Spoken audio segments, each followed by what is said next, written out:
Senate will come back to order.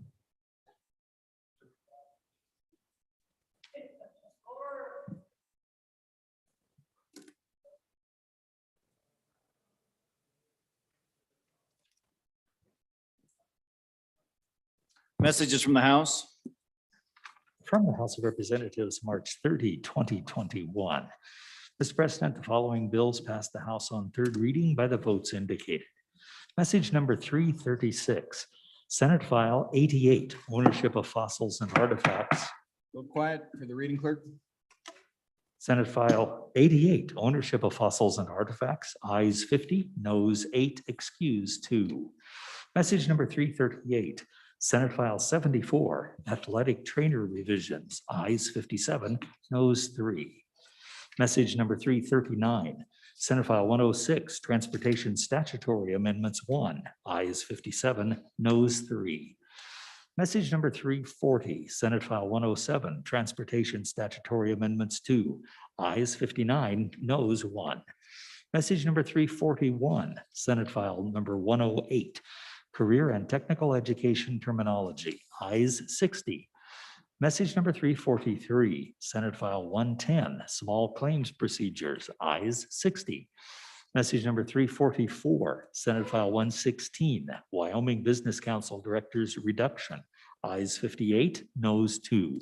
Message number 345, Senate File 124, Defending Wyoming Business, Trade and Commerce Amendments. Ayes 59, noes 1. Signed, Wendy Harding, House Chief Clerk. Senator Hicks, go ahead. Mr. President, having voting on the prevailing side, I move for immediate reconsideration of House Bill 19. Motion to reconsider House Bill 19. Chief. Mr. President, Please. having voting on the prevailing side, I move for immediate reconsideration of House Bill 19, Antique Motor Vehicles. Motion to reconsider. Roll call.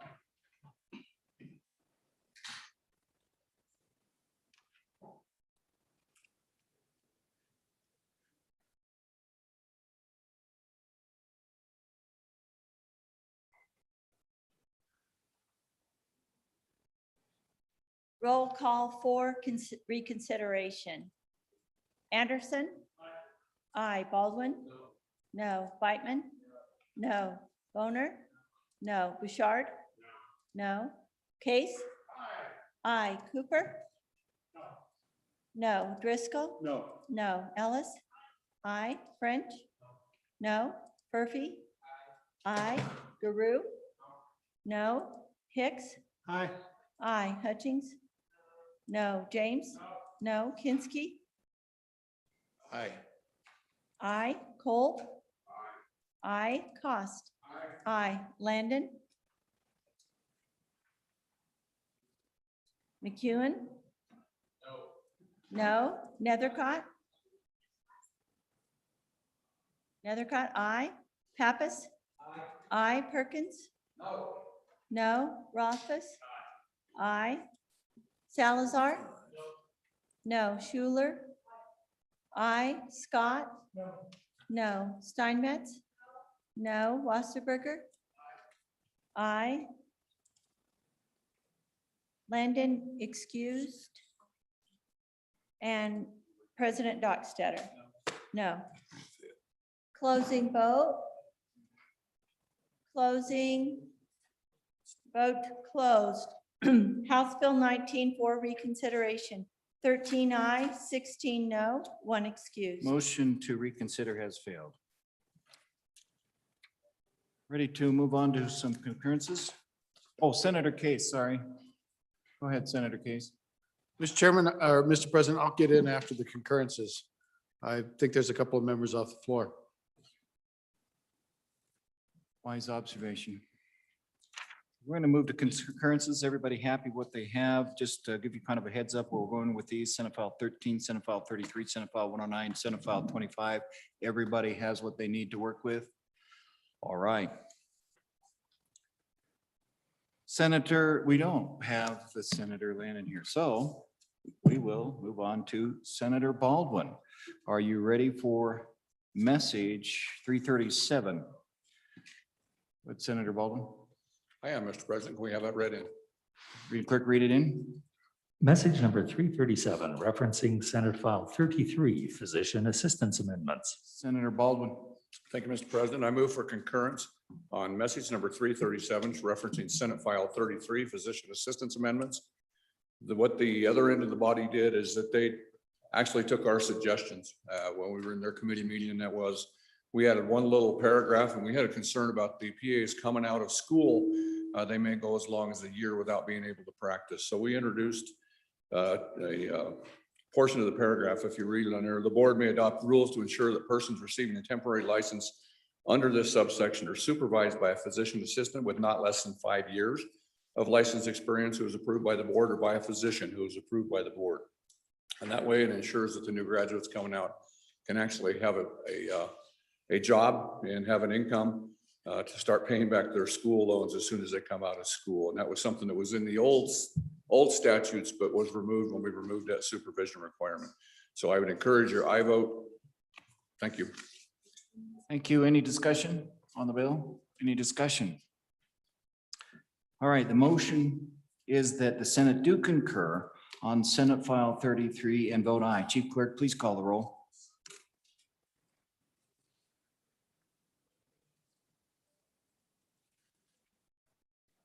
Concurrence on Senate File 33, roll call. Anderson? Aye. Baldwin? Aye. Conflict? Oh, conflict, just me. Conflict? Somebody. Beitman? Aye. Boner? Aye. Bouchard? Aye. Case? Aye. Cooper? Aye. Driscoll? Aye. Ellis? Aye. French? Aye. Furphy? Aye. Guru? Aye. Hicks? Aye. Hutchings? Aye. James? Aye. Kinsky? Aye. Cole? Aye. Cost? Aye. Landon excuse? McEwen? Aye. Nethercott? Aye. Pappas? Aye. Perkins? Aye. Rothfuss? Aye. Salazar? Aye. Schuler? Aye. Scott? Aye. Steinmetz? Aye. Wasserberger? Aye. President Dockstader? Aye. Closing vote? Closing vote closed. Senate File 33, 28 aye, 1 excused, 1 conflict. By your vote, you have concurred on Senate File 33. Senator Cooper, are you ready on message 342? I am. Okay, quick read it in. Message number 342, referencing Senate File 109, Board of Dental Examiners Amendments. Senator Cooper. Thank you, Mr. President. I would move concurrence on message number 342 regarding SF 109 and urge the rear to vote aye. The amendment on page 2, line 14, after exclamation, they inserted that follows national standards. So it simply defines what that examination is. So it's a good, clean amendment, and I'd like to move it forward, please.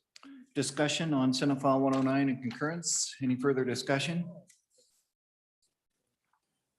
Motion is the Senate do concur on Senate File 109 and vote aye. Chief Clerk, please call the roll.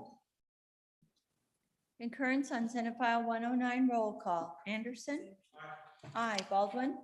Aye. Beitman? Aye. Boner? Aye. Bouchard? Aye. Case? Aye. Cooper? Aye. Aye. Driscoll? Aye. Ellis? Aye. French? Aye. Furphy?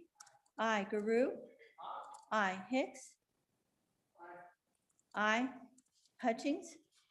Aye. James? Aye. Kinsky? Aye. Cole? Aye. Cost? Aye. Landon excuse. McEwen? Aye. Nethercott? Aye. Pappas? Aye. Perkins? Aye. Rothfuss? Aye. Salazar? Aye. Schuler? I, Scott. I, Steinmetz. I, Wasserberger. I, President Dockstader. Aye. Closing vote. Closing vote closed. Senate File 109, 29 aye, 1 excused. By your vote, you've concurred on Senate File 109, it's message 342. Senator Boner, are you ready on message 326? Where is Senator Boner? There he is. He's got these folks just missing in action all the time. Okay, Senator Boner. Go ahead. Are you ready on message 326? Hi, Mr. President. Reading clerk, read it in.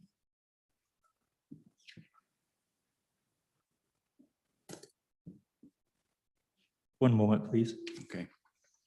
Read.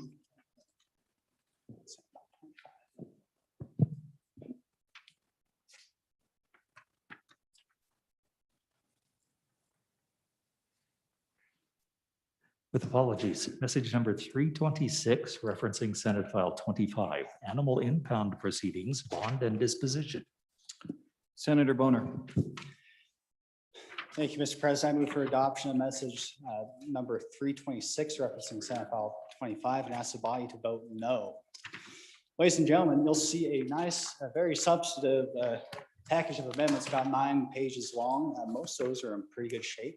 But I have concerns about the constitutionality of the bill with a small last minute addition that our compadres down the hall did. So just to run you through the all the amendments here and give you a brief overview of what happened here. On the committee of the whole, amendment number 2, just going through briefly, actually stuff that makes a difference here. It defines a person who has the authority to enforce this chapter, a peace officer, agent, or officer of the livestock board. So that's a good addition, provides clarity to the bill. We have more substantive amendments, however, once we get into the third reading amendments. Third reading amendment number 1 defined the reasonable cost of impoundment. So there's further clarification there. Moved the definitions to the front of the section. So not really a substantive change, except you look in there, there's a little bit difference when they come to defining the reasonable cost of impoundment. That's on your pack of amendments. That's the top of page 4. Moves definition of person, authority, and reasonable cost to the front. Like I said, on pages 7 and 8 of the bill, it deletes changes to statute 11-29-114 concerning liability for reasonable costs.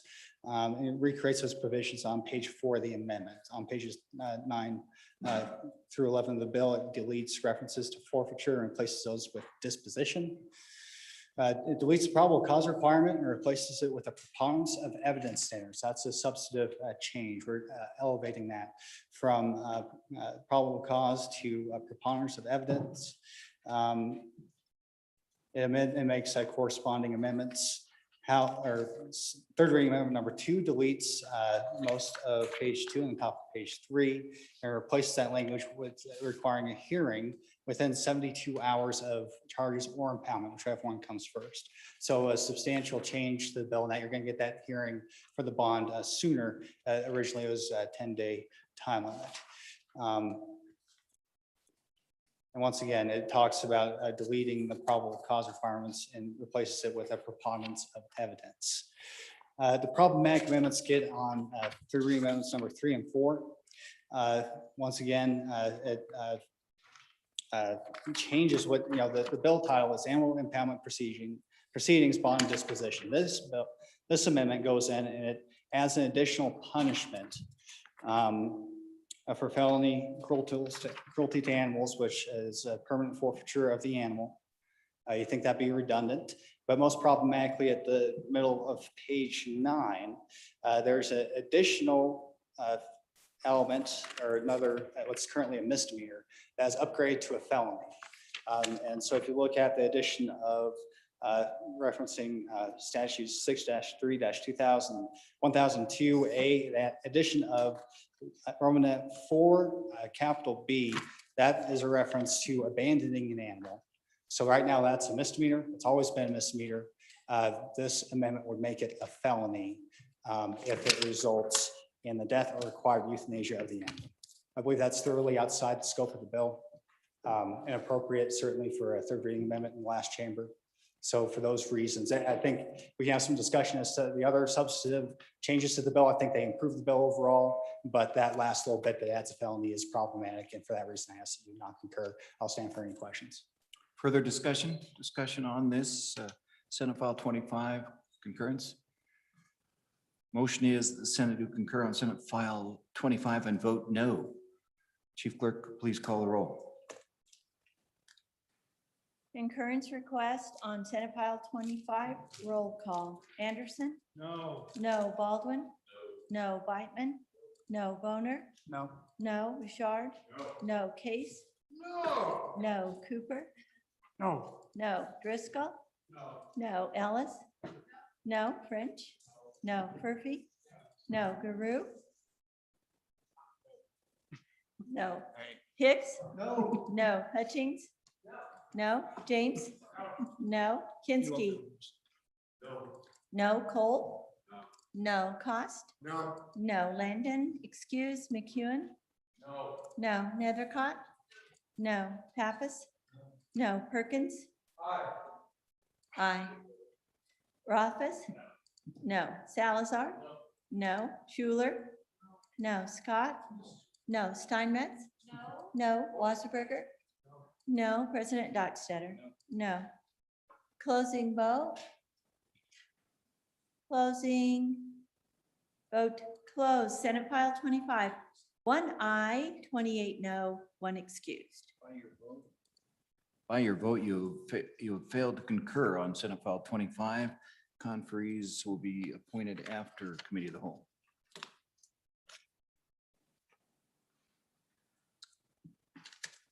Senator Driscoll, are you ready on message 346? I am, Mr. President. I move concurrence on Senate File 155, message number 346, and ask you to vote aye. Folks, this bill was an absolute wonderful bill, and they agreed with us, but we managed to transpose a couple numbers on line 3, page 14, line 3, page 16. We merely did 6-8-401, and they changed it to 104, which is actually the correct citation in the statute. So it's merely a technical correction. I'd blame it on something like dyslexia, but I can't say the word good enough. So we'll just ask you to vote aye, please. Further discussion on Senate File 155? No further discussion. Motion is that the Senate do concur on Senate File 155 and vote aye. Chief Clerk, please call the roll.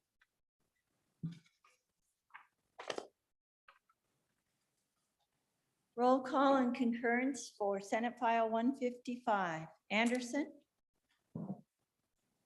Baldwin? Aye. Beitman? Aye. Boner? Aye. Bouchard? Aye. Case? Aye. Cooper? Aye. Driscoll? Aye. Aye. Ellis? Aye. French? Aye. Murphy? Aye. Guru? Aye. Hicks? Aye. Hutchings? Aye. James? Aye. Kinsky? Aye. Cole? Aye. Cost? Aye. Landon excuse. McEwen? Aye. Nethercott? Aye. Pappas? Aye. Perkins? Aye. Aye. Rothfuss? Aye. Salazar? Aye. Schuler? Aye. Scott? Aye. Steinmetz? Aye. Wasserberger? Aye. Anderson? Aye. Landon? Aye. President Dockstader? Aye. Closing vote? Closing. Vote closed. Senate File 155, 30 aye. By your vote, you have concurred on Senate File 155. Senator Landon, are you ready on Senate File 13?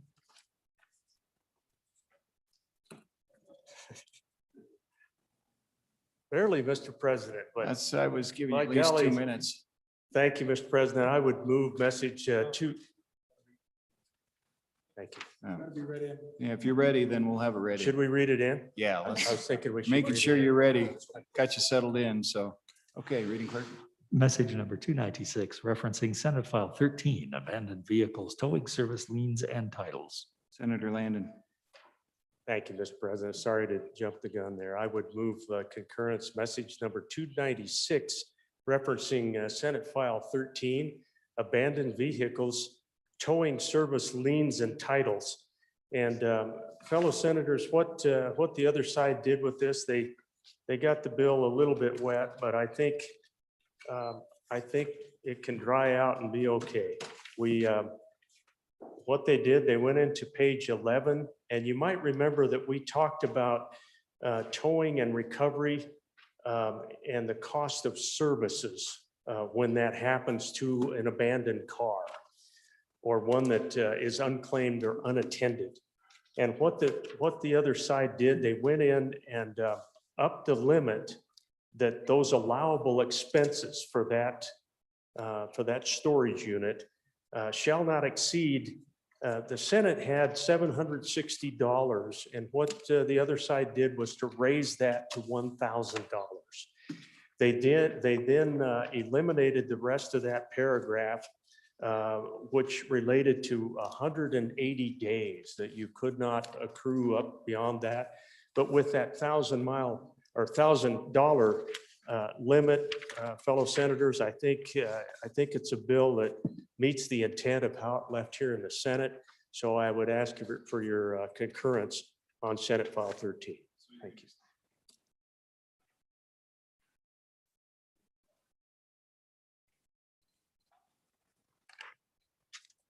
Thank you, Senator Landon. Any discussion?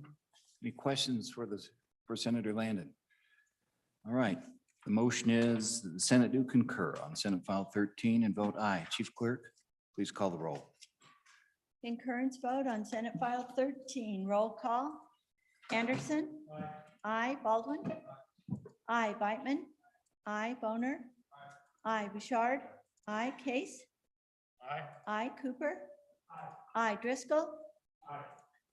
Aye. Ellis. Aye. French. Aye. Murphy. Murphy. Aye. Guru.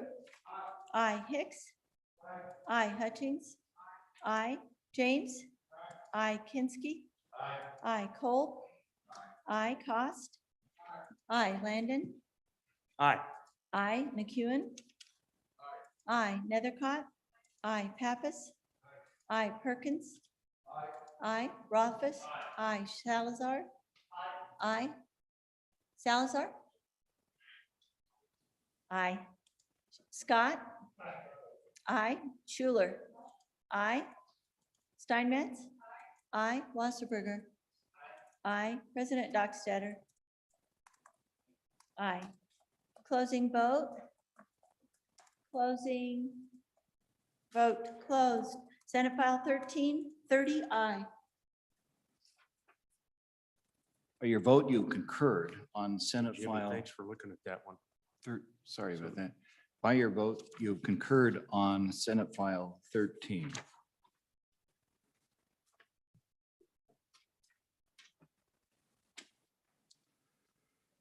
Senator Driscoll. Mr. President, I'd like to ask for a recall from committee on House Bill 249, railroad safety. Requires 3 seconds. For the motion, 3 seconds on railroad safety. Repeat the bill number. House Bill 249. Okay, thank you. House Bill 249, are there 3 Wait a minute, seconds? I think I'm wrong. Wait a minute. Excuse me. Okay, hold it. Point of order.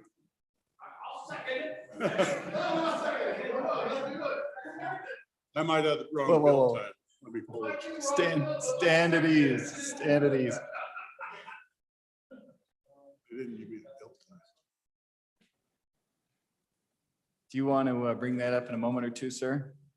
No, I'm ready. Okay, let's do that one more I time for did it the wrong. I record. wrote the wrong number down and I apologize. It's okay. A lot of It bill would have numbers. worked really well. So much for. Mr. President, I'd like to ask for recall on House Bill 139, rolling stock tax exemption sunset. I believe it requires 3 seconds. Do we have 3 seconds? This is House Bill 139, rolling stock sunsets. Senator Pappas, second. Senator Furphy, second. Senator James, second. All right. Roll call then. Did you want us to vote aye? Want it to be debatable? Please vote aye. Okay, debatable. Senator Baldwin and then Senator Rothfuss. Mr. President, I believe we need to recheck the number on that bill. Again? I'm thinking it's 151. Okay, 139 is what it says. I'm pretty sure we can concur with my colleague. Well, how confusing could we Mr. get? Majority Floor Leader, you do have some anxious seconds and calls for rolls, so let's make sure we've got the right number.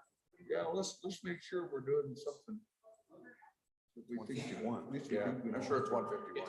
150. It is, it's 151. All right. For the third record, time. one more Okay, time. Strike 3. This means vote yes the third time. It's charmed. Mr. President, I ask for recall on House Bill 151, rolling stock tax exemption sunset extension from Revenue Committee. Recall out of revenue, 3 seconds. Senator Pappas, Senator James, Senator Furphy, we are good this time. All right, let's proceed. Debatable, proceed. Senator Case, Thank you very much, Mr. President. You know, Mr. President, I've never held a bill in my committee before in my whole life. But we have worked to get rid of exemptions. And this is one exemption that doesn't do what they say it does. It's been on and off. It costs us as much money as it makes for the state in terms of the added domestic product. This exemption makes no sense. We've been trying to get rid of exemptions. We finally have the chance that was scheduled to go away this year by action of this legislature, and we're going to extend it. Senator Recall, Driscoll. Not the bill, I believe, correct? we're going to rule it in order. Go ahead. Is there further discussion? Overruled. Senator Hutchings. Thank you, Mr. Chairman. Can you guys explain to me what rule we're following right now when we're bringing a bill out of committee? Are we bringing out a failed bill, a passed bill, a bill that never got to committee, but you want it to be Sure. in committee? Thank you, Mr. Chairman. Thank you. Let's go under 5.0, 5-5, recalling bills for committee. Any bill, resolution, petition, or memorial in the hands of any committee may be recalled from such committee after a reasonable time upon regular motions, seconded by 3 senators. Approval of the motion requires a simple majority of those present, which would be 16. Further discussion, Senator Driscoll. Very briefly, and back to Senator Hutchins real quick, it was appointed, it was put to revenue, did not come out of committee, and what I'm asking is for it to be debated and be put on the floor. I won't debate a lot on the merits of the bill, other than to say factually, it's incorrect to say that this bill is not a benefit to the state of Wyoming. We'll debate the rest of the bill on the floor, but the facts are this: the net benefit is a benefit to the state of Wyoming. This bill will get into details. I ask you to vote aye, and we'll debate on the floor what the actual effects are of passing this bill. Thank you. Sponsor is called for 9. Let's go to Senator Kinski. Thank you, Mr. Chairman. On and against the motion. If the bill does come out, I intend to support it, but this is a recall of a bill from a committee that, to my knowledge, we've only done once in 10 years. And that was where a bill for some school kids conducting a study was sent to a committee just out of, spite, I guess, and we recalled it just for that reason. But this is a big deal. This is a big deal to recall a committee, recall a bill from a committee. And I like the bill, but I oppose the motion. It takes a majority vote to recall a bill. And I worry about the slippery slope we may be on if we decide that we're going to start overriding committee chairs and pulling bills back out of committee. Again, I'd say there's a reason it's only been done once in 10 years. And it's with regret that I oppose the motion because I like the bill, but I recall a time my service on revenue, and I had a constituent really wanted me to override my chairman. And I said, I'm not going to do that. And he said, why? And I said, because I want to be a chairman someday. You know, there's tradition in the Senate. We respect the prerogative of the chair, even when we disagree with it. And so on and against the motion, Mr. President. Senator James. Senator James. Thank you, Mr. Chairman. Revenue just put out a study on what benefit this would be to the state. 1.5 million per year, 230 jobs for our state. What this would bring and what this would keep for our state, 230 jobs, 1.5 million revenue net. So this is what this would bring and keep in our state in a time where we're losing jobs and losing revenue. That's what this exemption brings. We need to keep this exemption. Thank you. Who had the point? Senator Rothfuss, and then we'll go back to you, Senator Scott. Thank you, Mr. President. Point of order is I just want to point out for the edification of the Senate that this is debatable. You have 2 opportunities to speak for up to 5 minutes each time. I just wanted to make sure everybody understood the rules before debate continued. Thank you. Thank you. And before we go to you, Senator Scott, we're clear on where the last speaker was for or against. He may want to clarify in a moment, but Senator Scott. Mr. President, on and against the motion.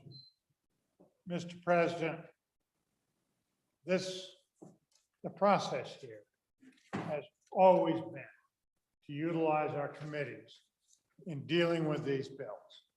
And there are numerous reasons why bills don't come out of committee. It may not be ready for prime time. It may be inconsistent with the overall strategy and needs of the place. I think if we start doing this, we might as well say the committees are a decoration. And we are going to decide everything here on the floor. And frankly, I think the committee of 30 doesn't do as good a job on the details of the bill as a committee of 5. I think, having served as a chairman for many years now, there's a lot of things that can lead you to say, well, this bill is not quite ready. This bill's a mistake. This bill's contrary to our basic strategy, no matter what local pressures may be on to support or oppose it. And frankly, on this bill, I'm at this point undecided. I don't know whether it's a good bill or a bad bill, but I do not want to undercut our revenue chair. He's got a very tough job, Mr. President, with the circumstances we're in, trying to protect us from putting on so many exemptions. We can't afford things that we really need, trying to protect the integrity of, I'm not quite sure, I think it's sales rather than property tax. In this circumstance, I think we need to support our chairman, and I do not like the precedent we set here. There's all kinds of reasons various bills should not come forward, and I think we have to depend on our chairman and our committees on that. Senator Schuler, let's go to you. Thank you, Mr. President. And I would agree with the good senator from Bates Creek that I'm in total support of our chairman, except that, and we've talked at length about this bill. I think that the situation that makes this more important is we just came through a pandemic. And I think that kind of, that throws a mixed bag into this whole thing. As a whole, I'm not all that excited about exemptions, but this is something that, as the good senator from Rock Springs mentioned, 233 jobs. I don't know how many of these might go away, but this sunset happens in July. That's the real, need for this exemption. And these are people that are here that are, these are great paying jobs. There's 5 counties that'll be impacted: Uinta County, Fremont County, Northeast Wyoming, and Goshen County. And, you know, the states around us, Colorado, Nebraska, Montana, and North Dakota all have that exemption. And, you know, so I think that's what really exacerbates this. I think that's what brought this forth, but I have absolutely the most respect, really enjoyed working on revenue this year. And I respect our chairman immensely. But I just think this is a bill that during these unprecedented times that makes a lot of sense to try and extend that sunset. And so with that, I think that, you know, the bill is a good bill. There's nothing wrong with the bill at all. It saves jobs. It keeps people in our communities. And the thing that I mentioned, I think that's probably also important is these people also pay sales tax. And as the good senator mentioned from my corner of the state, it's a $1.2 million exemption, but it produces 2.7 million in GDP. So I think it's worthwhile to take a real hard look at this. And thank you very much, Chairman. Senator Pappas. Yeah, thank you, Mr. President. You know, I also agree, you know, with our good revenue chairman. We need to look at exemptions hard. We need to get rid of some of these exemptions. We really do. The thing is though, on this particular one, I found some information subsequent to fairly recently that maybe not all exemptions need to go away. And there's reasons for some of them. And if there's a benefit to the state, I want to hear about it. I want to be able to debate it. So as much as I agree that we don't really want to use this tool, there's a reason why we have this rule. If there's not a reason for having the rule, why do we even have the rule? Let's get rid of it. Okay? I don't care how many times we use it. If we've got the rule, there's a reason for it there. So, you know, I too really don't want to get involved in going against committees and committee chairs. But when I find subsequent information that brings light and that would be actually beneficial to the state, I don't want to bury my head and not go on with it. I want to use the rules, the tools that were given to us through our rules to do that. So on and for this. Further discussion, over to you, Senator Cole. Thank you, Mr. Chairman. You know, I'm hearing a lot of debate here on, well, we got a special circumstance and we just got to get around the rules. I got to tell you, everyone's going to have a point where you've got a special issue. This is beyond that. This is about changing a process. And yeah, there is a rule for extraordinary circumstances. Is this really that? Is this today that point? I asked that question. I'm more concerned about process. I think if we change what we do, it'll become more commonplace. And the losing side of a debate will then resurrect the dead. I think the good senator and the Revenue Committee has faced many slings and arrows. That's probably the worst, or in my mind, the most difficult committee to chair. And I don't always agree with that committee. I don't. But I do agree about process. And this today is about process, not about individual needs. I mean, we can debate tax exemptions, I suppose, all day, picking winners and losers for whatever reason. But today we sit here with the question, what are we going to do? Are we going to just throw away our procedures and rules in our committees because of this one thing that comes up? And I don't see it being earth shattering. I think the committee's made a decision, and I'll stand behind that committee. Thank you, Mr. Chairman. Further discussion, let's go to you, Senator Rothfuss. Thank you, Mr. President. Mr. President, oddly enough, I'm a little bit on both sides of this issue. I'm going to be voting no on the motion, but I'm going to start with discussing the motion and the rules. This is completely in order. You get to do this. You're the Senate. Each of you is equal to every other senator. We create leadership to help organize the flow and the traffic of the workload. We create committees so that they can study things in depth. We have the chairman of those committees so that they can organize and lead those committees to do work. But at the end of the day, None of that's in the Constitution.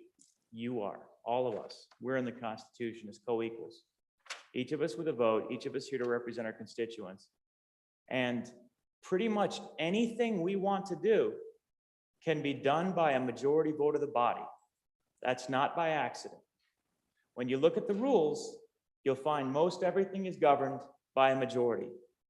Oddly enough, except for suspension of the rules, which requires 2/3. So we set those rules together. This is a rule for a reason. This bill did not die in committee. It hasn't failed. It is sitting in that committee. The reason for the rule that we have with 3 seconds and a majority vote is to provide an opportunity for the body, which controls everything, the body to make a decision and overcome the decision of an individual in the body. There is no individual in this body that is not subject to the will of the majority of the chamber. That's why the rules were designed the way they are. It doesn't need to be extraordinary. If you want it to be extraordinary, if that's your personal will, that's fine. That's your judgment. You're a senator. If you want a high bar, that's perfectly reasonable too. If you just want your own whim and desire, go for it. You were duly elected, as was I, to make this decision on your own behalf. In this case, my decision's no. Based on policy considerations, based on my view of the bill, based on the discussion that we had, I'm going to vote no. But it's certainly not going to be because, Mr. President, I don't feel we can. So vote the way you want to vote. Don't feel like you have to have an extraordinary justification to pull it out if you want to pull it out, or to leave it there if you don't. These rules were structured for good reason, to ensure that no individual in this chamber can rule as one against the will of the majority. Thank you, Mr. President. Thank you. Senator Hutchings, were you standing at one point? Yeah, I was. I'm in a quandary here. I know this rule is here for us to use, but for me, using it sparingly is so important. We start opening up the door to this type of action, and I can just see us doing this day after day after day. And I don't want to get to that point. Maybe funny to you, but for me, it isn't. I take this seriously. My good senator over in Sweetwater, I agree with him totally on this. This bill may be very, very, very, very important, but overturning rules for something that hasn't failed in committee yet, that's something I don't understand. If it hasn't failed, let's let it go through the committee like it should. Thank you, Mr. Chairman. Thank you. And yes, Senator, let's keep respect on the floor. Senator Scott.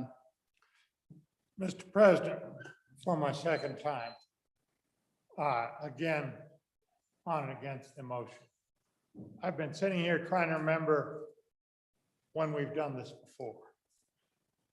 And I can only recall one successful instance. And what happened was a bill came out of the substantive committee with a due pass recommendation. And it was gambling, I think, was the subject of it. And the Appropriations Committee, it was referred to Appropriations Committee because of an appropriation. And they refused to hear it, and it's going to just plain die there as a re-referral kill. And in that instance, the Senate said, no, that's a violation of our process. And called it out of the Appropriations Committee, brought it out on the floor, and then instantly killed it because we didn't like the bill. But that was enforcing a process. But that's not what this is. This is a violation of our normal process. And I do think if we do this, we've done serious damage to the process and the ability of the chairman to regulate the flow of work that comes here and to manage the committee in their responsibility. And I think we will do considerable harm long-term to the institution. So for all those reasons, I strongly urge a no vote. Senator James. Thank you, Mr. Chairman. So here's the problem. 4 out of the 5 members want this to come out of committee, have not had the chance. 3 of the 5 members have spoken in favor of this. So that's the issue, is we have not had a chance to discuss this in committee. And we want to discuss this, and it affects our communities. So that is the issue. We want to hear this, we want to talk about it, and we want it to come out of committee. That's the problem. Thank you.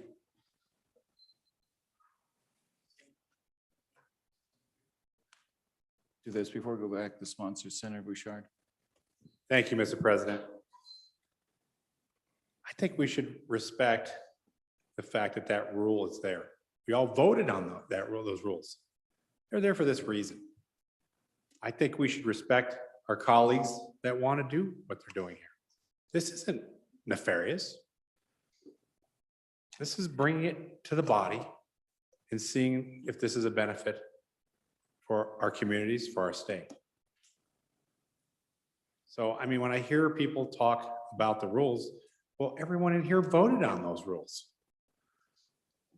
If it was a problem, we should have not voted on those rules then. It should have been brought up. Those rules are the procedures.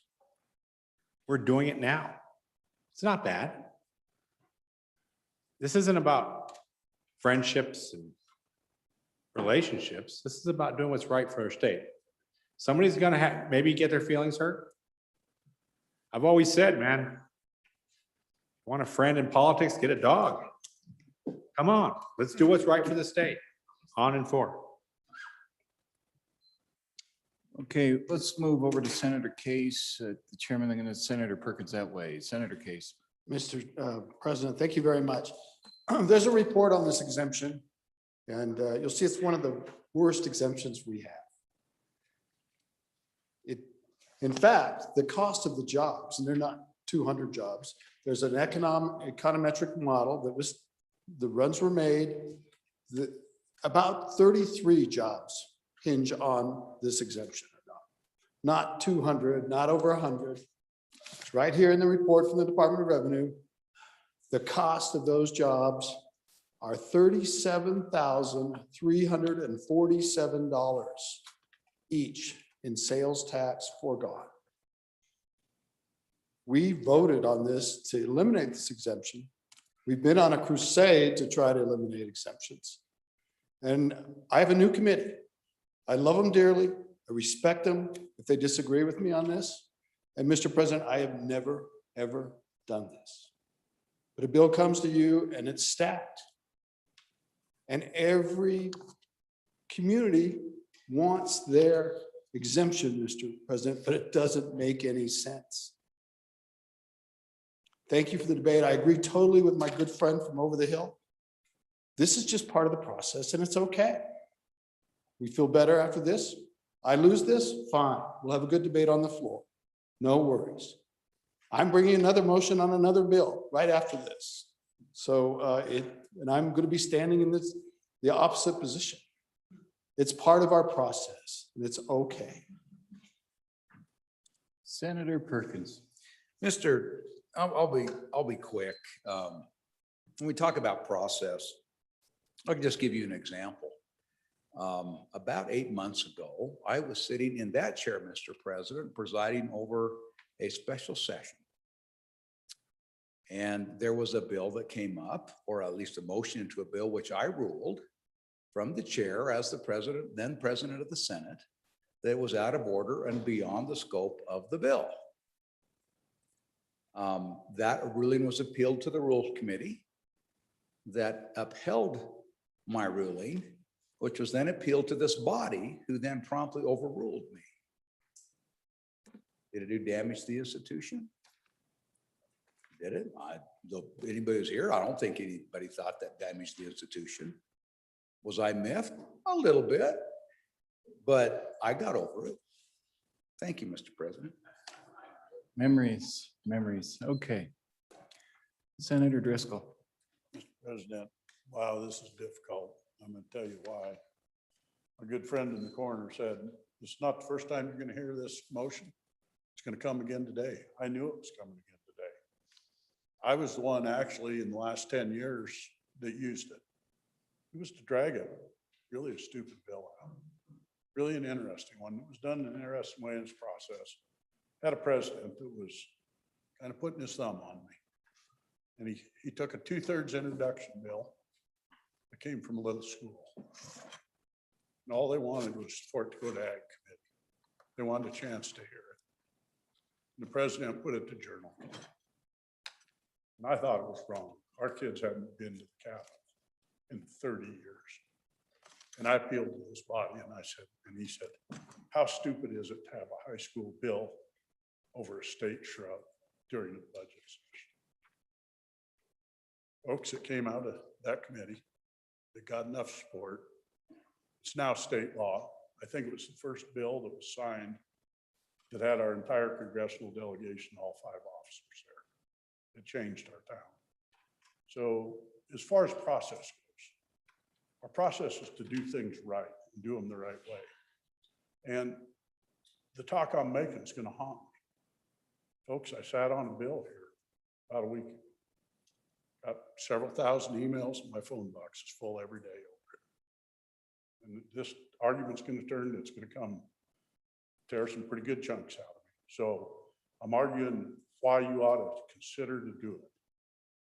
It's called a pocket veto. And we've got the ability to do it. It's all steps. It's part of the reason that it's really hard to get things out here.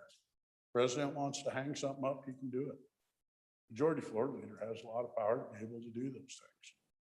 If you don't like what I do, you don't like what he does, or you don't like what a committee chair does.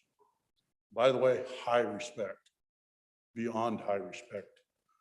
My good friend from Lander, Sinks Canyon, I go to him daily for advice in my committee. Respect him beyond belief.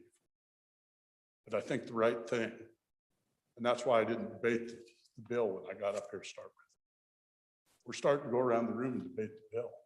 What we need to debate is, do we give the bill a hearing or not? And this is where it's going to come to haunt me. Do we give it a hearing on the floor? Give it a chance. And I encourage you to get it out and listen to the bits and pieces you got here and make your decision. I represent to you, if we'd have just got up and not debated this and voted up or down, either the exemption would have been gone now, or we'd already had the debate done and be voting on it. And now we've spent another hour figuring out how to do it. And I represent to you, it'll come behind me, and it's going to come a few more times. And then we get tired of it. You just have the vote. You don't argue the process. You just get up and vote it up or down. And that's the way it should be, in my opinion. You don't debate bills on this. You debate what the process and how it goes. For that reason, I encourage you to vote yes, get it out and let's hear it. I'd be fine if it got heard in committee and didn't get let out. But it hadn't been heard, and it deserves to be heard. By the way, I will tell you that the sunset date that was on it, I was the one that brought the bill last time, and the Sunday that got put on it is my good friend that did it. And so it's deja vu time. But I ask you, yes, please give it a chance to be heard. All you're doing is send it to committee. It's not passing the bill. It's giving it a chance so you can hear the debate on the floor. And it will foreshadow many debates we're going to have on exemptions. And this is the wrong one to start the battle with, because this is actually a good one. Thank you. Senator Kinski. Thank you, Mr. President. On and against the amendment. And with respect, the motion, and with respect to my good friend from the Ivy Tower said that it's in order to make the motion. And I agree, it is in order. But I would reiterate that the Senate is driven by tradition. And just because you can do something does not mean you should do something. I'd quote from Mason's section 635, the practice of preventing the passage of measures by leaving them in committee without taking action on them is well established in some legislatures. This is one of those legislatures. It's a well-established practice that we respect the chairman's prerogative. And I have to just comment too on my friend from the Atlantic City Greater Metropolitan Area made the note that shortly after this one there, he may be part of another amendment to recall a different bill from committee, which just shows the slippery slope that we're on. We could spend all day debating, trying to pull bills back out of committee and onto the floor. So let's respect the practice, only rarely in the most extraordinary circumstances of not recalling bills out to the floor from committee and defeat the motion. Thank you, Mr. President. Let's do this for the floor leader. Would you, for the record and clarification, restate your motion and call for the question? What's what we're talking about? Mr. President, do I need to do 3 bills to do it, or could I do it in one? Well, let's take one shot at it this time. Mr. President, I request that House Bill 151, rolling stock tax exemption sunset extension, be recalled from committee, from the Revenue Committee. Call for the question. Roll call. On the motion to recall House Bill 151, roll call vote. Anderson? No. Baldwin? Aye. Whitman? Aye. Boner? No. Bouchard? Aye. Case? No. Cooper? No. Driscoll? Aye. Ellis? Aye. French? Aye. Murphy? Aye. Guru? No. Hicks? No. Hutchings? No. James? Aye. Kinsky? No. Cole? No. Cost? No. Landon? No. McEwen? Aye. Nethercott? No. Pappas? Aye. Perkins? Aye. Rothfuss? No. Salazar? Aye. Schuler? Aye. Scott? No. Steinmetz? No. Wasserberger? Aye. President Dockstader? No. Closing vote. Closing. Vote closed on the recall. 14 aye, 16 no. Senator, the vote has failed. The motion has failed. Senator Wasserberger. Thank you, Mr. President. I move that House Bill 165, Wyoming's Tomorrow Scholarship Program be re-referred from Committee Number 4, Education, to Committee Number 9, Minerals, and ask for your favorable vote. Senator, are you making a motion to that regard? You did. Restate your motion, please. I move that House Bill 165, Wyoming's Tomorrow Scholarship Program be re-referred or recalled from Committee Number 4, Education, to Minerals, to Committee Number 9, Minerals, and ask for your favorable vote. Thank you. All in favor? Senator Hicks. Mr. President, I object to the motion. Objection noted. Then that calls for a roll call vote then. Is this a debatable motion? Yes. Senator Scott. Mr. Chairman, this is a replay of what we just did. Or did not do, as the case was. Mr. Chairman, what the bill in question is, House Bill came to us with a proposal for a scholarship program for basically non-traditional students to retrain them, work training.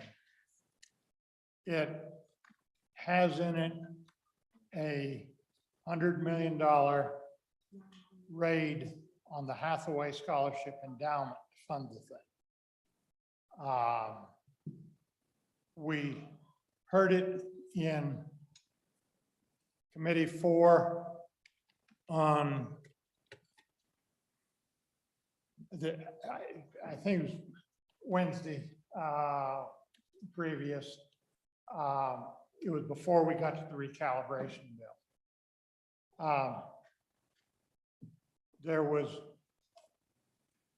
a lot of testimony from the public, took most of the period, on the bill. There's a good deal of merit, frankly, in the basic concept of having a scholarship from these people. There were two sets of problems. One, some of us, myself included, felt very strongly that the Hathaway scholarship money, that endowment ought to be used for those scholarships. And the testimony was where it was originally intended when we first did the Hathaway. And as the Senate knows, that was actually my bill, and it was improved greatly in the House Education Committee. That it's quite a story of how a bill can be improved in the process. But the concept was that the scholarships would be close to or equal to the tuition of the university and the community colleges. There's different levels of them. Where the testimony in committee was they're about 60% right now, a little over 60%, not as high as 70%. And that indicates a shortage of funds already to support the Hathaway scholarships. I think we need to readjust the balance between tipping funds into it to inflation-proof it and to come back. But that's another issue. The further discussion indicated a number of technical problems within the bill. There was a requirement for the work being done in Wyoming that didn't appear to have been well thought out, and many of the potential recipients work some of the time in Wyoming, live here some of the time, and work elsewhere, particularly the ones that are in the oil patch, but it's not confined. That's a problem. There's a question, should it be confined, this new one be confined to the community colleges or just the university? There's a question as to how much scholarship should be and how long. There's a whole series of those questions. And then we got tied up in recalibration. So we've got the meeting tomorrow. And the other side has been bringing all kinds of proposals. I've seen a proposal here to go to the LISRA and fund it out of that instead, and then come back and see if there's some stimulus money. There's a proposal to use stimulus money. We've been talking back and forth with the LSO. That maybe they can do a generic amendment right now, but cannot do a specific one until they have a good deal better understanding of what's there and what isn't. And Mr. Chairman, I was in the process of, at lunchtime, after we talked to the Legislative Service Office again, was in the process of trying to poll my committee to see whether we could get the work done to fix the technical problems. And frankly, the time pressure got into us and people weren't here, and I couldn't get an opinion on that. So it's my judgment that I not bring the bill up because I don't think there would be time to do a good job on fixing all the problems. And frankly, I don't like the funding source at all. I think with a different funding source, we can fix the thing at a future session, probably the special session. That would be my preferred strategy in dealing with this. But I think, again, to take a bill like that out of committee where the judgment is that it just isn't quite ready to come to the floor, you are really undercutting the process if you do that. How can I manage a committee if I can't insist on a certain quality of work and time to get that work done? And so for all those reasons, I urge you to reject this motion. Okay. As I understand it, Senator Wasberger told you need 3 seconds to do what you're going to do. Mr. President, when I made the motion, was that my first time or is this my first time? I'm going to let this be your first time because I'm trying to clarify it. So I understand you need 3 seconds as well. I'm not sure. I can't hear you, sir. Go ahead. Thank you. Don't know whether Senator Wasserberg is on a point of order or speaking to the motion. Well, we're clarifying that he needs 3 seconds, Senator. Okay, thank you, Okay. Mr. Chairman. Did you, Senator Wasserberg, do you have your 3 seconds? I have 3 seconds. Do you need it? No, no, not time. Someone, you need 3 people to second your motion. That would be my second. Yeah, I will wait. Mr. President, so point of Please order, I consulted with the head of LSO before we gavelled in. This is actually 2 motions. 2 separate motions. Yeah, the first is 5-5, recalling a bill from committee. That has to be, a senator has to make that motion and be seconded by 3 senators. Yeah, I've got that at 5-5, 3 Okay, and senators. then thereafter, the president can either refer it to another committee or the Senate on its motion may refer the bill to another committee on 4-7A.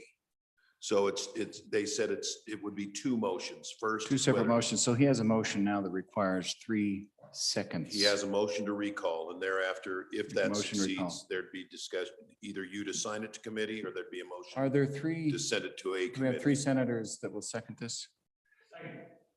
Senator Wasserberger, Senator Schuler,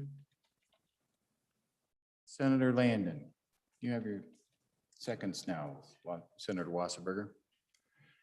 Further discussion? Senator Ellis. Thank you, Mr. President. Just to be brief, I just want to emphasize the point, we did have a hearing on this bill. And going into the hearing, I was for it, but as we heard testimony, I had other concerns.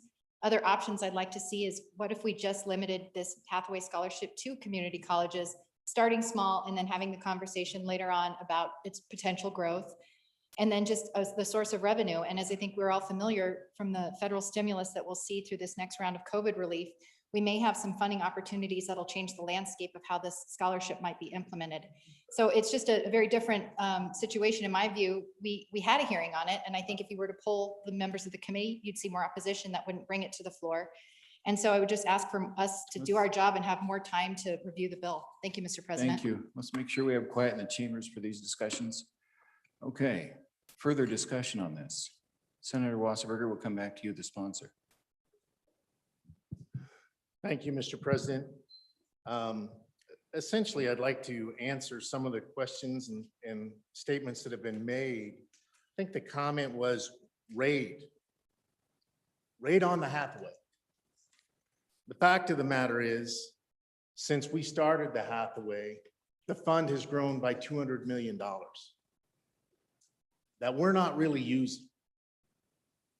And so the idea was to take that $100 million from that fund and do some great things with it. Essentially what this does, if you remember the old Wyoming Works bill, this funds that, and it funds it forever.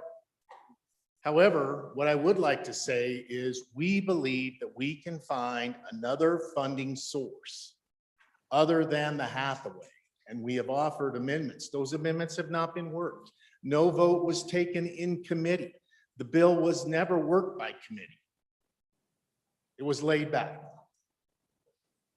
And so I ask for your favorable vote on this motion.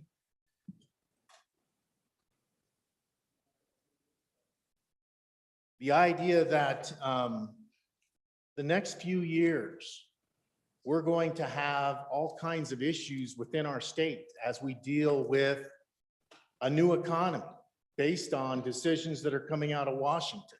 What this bill does is give those students who would be coming back into the community college systems the opportunity to have additional scholarship money to go back to school and get retrained. That's what the bill does. And so I would ask for your favorable support. I think it's a great bill. The idea that this just showed up out of nowhere, I've literally worked on this bill for 6 years. The Wyoming Tomorrow's task force worked on it for 2.5 years. This is a bill that is improperly vetted in the community, in the committee process. And so to get this far and have us stall out and not even have a vote taken in Senate Education, just beyond me. I think that what we need to do is go ahead and vote aye on the motion and then see what happens from the process from there. Double check that bill number again, please. House Bill 165, Wyoming's Tomorrow Scholarship Program. Thank you. Senator Kinsky. On and against the motion, Mr. President, this is doubly painful for me because I like this bill too. If it comes out, with amendments, I may support it, but on and against the motion. We haven't even gone to committee of the whole yet. We've got some very important work up there. This is why we should not be recalling bills and putting them out onto the floor. I've heard rumblings that there may be yet a third. So we're going to have a trifecta of recalls. And then we'll know when we squander the afternoon on the recalls, why we only do this once every 10 years. Let's respect the Senate traditions and vote against this motion. Thank you, Mr. President. Senator Hicks. Yeah, Mr. Chairman, on and against this motion, I do want to talk about process and the process that got this bill to the education to begin with, because it didn't follow the process. In fact, a few years ago, the Senate voted this very issue down in a bill, and then it was resurrected from our friend Management Council with a special task force that the majority of the members representing this body voted against. But it went on and they established a committee outside of the normal legislative process. Spent a lot of time over the last 2 or 3 years. I would concur with my colleague that they did spend a lot of time.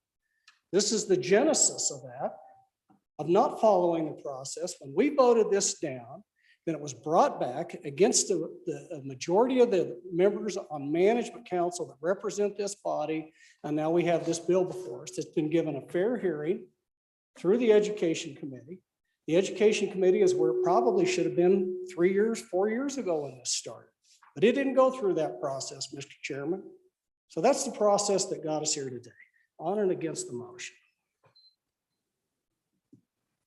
Senator Schuler. Thank you, Mr. President. We're talking about a lot of process here, and I think the thing that I've always trusted since I've been here, and I'm a short timer still, but I trust the process of getting a bill out here on the floor and then having good debate. I've always felt like our senators are really good. If it's a bad bill, we get rid of it. I think we're pretty good that way. And so I trust the process. And I think the good senator from Sheridan made a good point when he said these are both really good bills that we're talking about. They are. And the fact they didn't come out this year, it's not the end of the world. That's for sure. However, I'll just bring back the one point I mentioned before. We've had a pandemic, which just puts everything into a little different bag of tricks. And I think, I won't talk about the bill previous, but this one is kind of the same thing. It's a bill for non-traditional students. And if it doesn't come out this year, we've got folks that are going to be waiting to maybe go back to college that didn't go. These are maybe folks that are 24, 25 years old. Maybe they went out, got a dead end job, want to try to go back and help themselves do something better with their life. But maybe they have a child now, or maybe they're a single parent, or maybe they're married, or maybe they just don't feel like they have the ability to do it. I know the funding issue was a bit of a problem, but I think the money is there in the Hathaway. If you really look at the corpus, it's done really, really well. And, I look back at the Wyoming Works program, and that's another really good bill that we passed that was doing some really good things for our folks in the community colleges. I've heard from a number of them, and also from a number of the community colleges themselves, as to how important that bill was. But guess what? It got whacked because of, budget concerns. So I guess my issue is, the process is important. I believe in the process, but I also believe in the Senate to be able to get a bill out here and do the right thing. And if it's a good bill, we get through it. And if it's not, we toss it out. Thank you, Mr. Chairman, or Mr. President. Senator Anderson. Mr. President, I'm okay with it coming to the Minerals Committee, but we have 4 bills that we're going to try to get done on Wednesday that we might have to run over.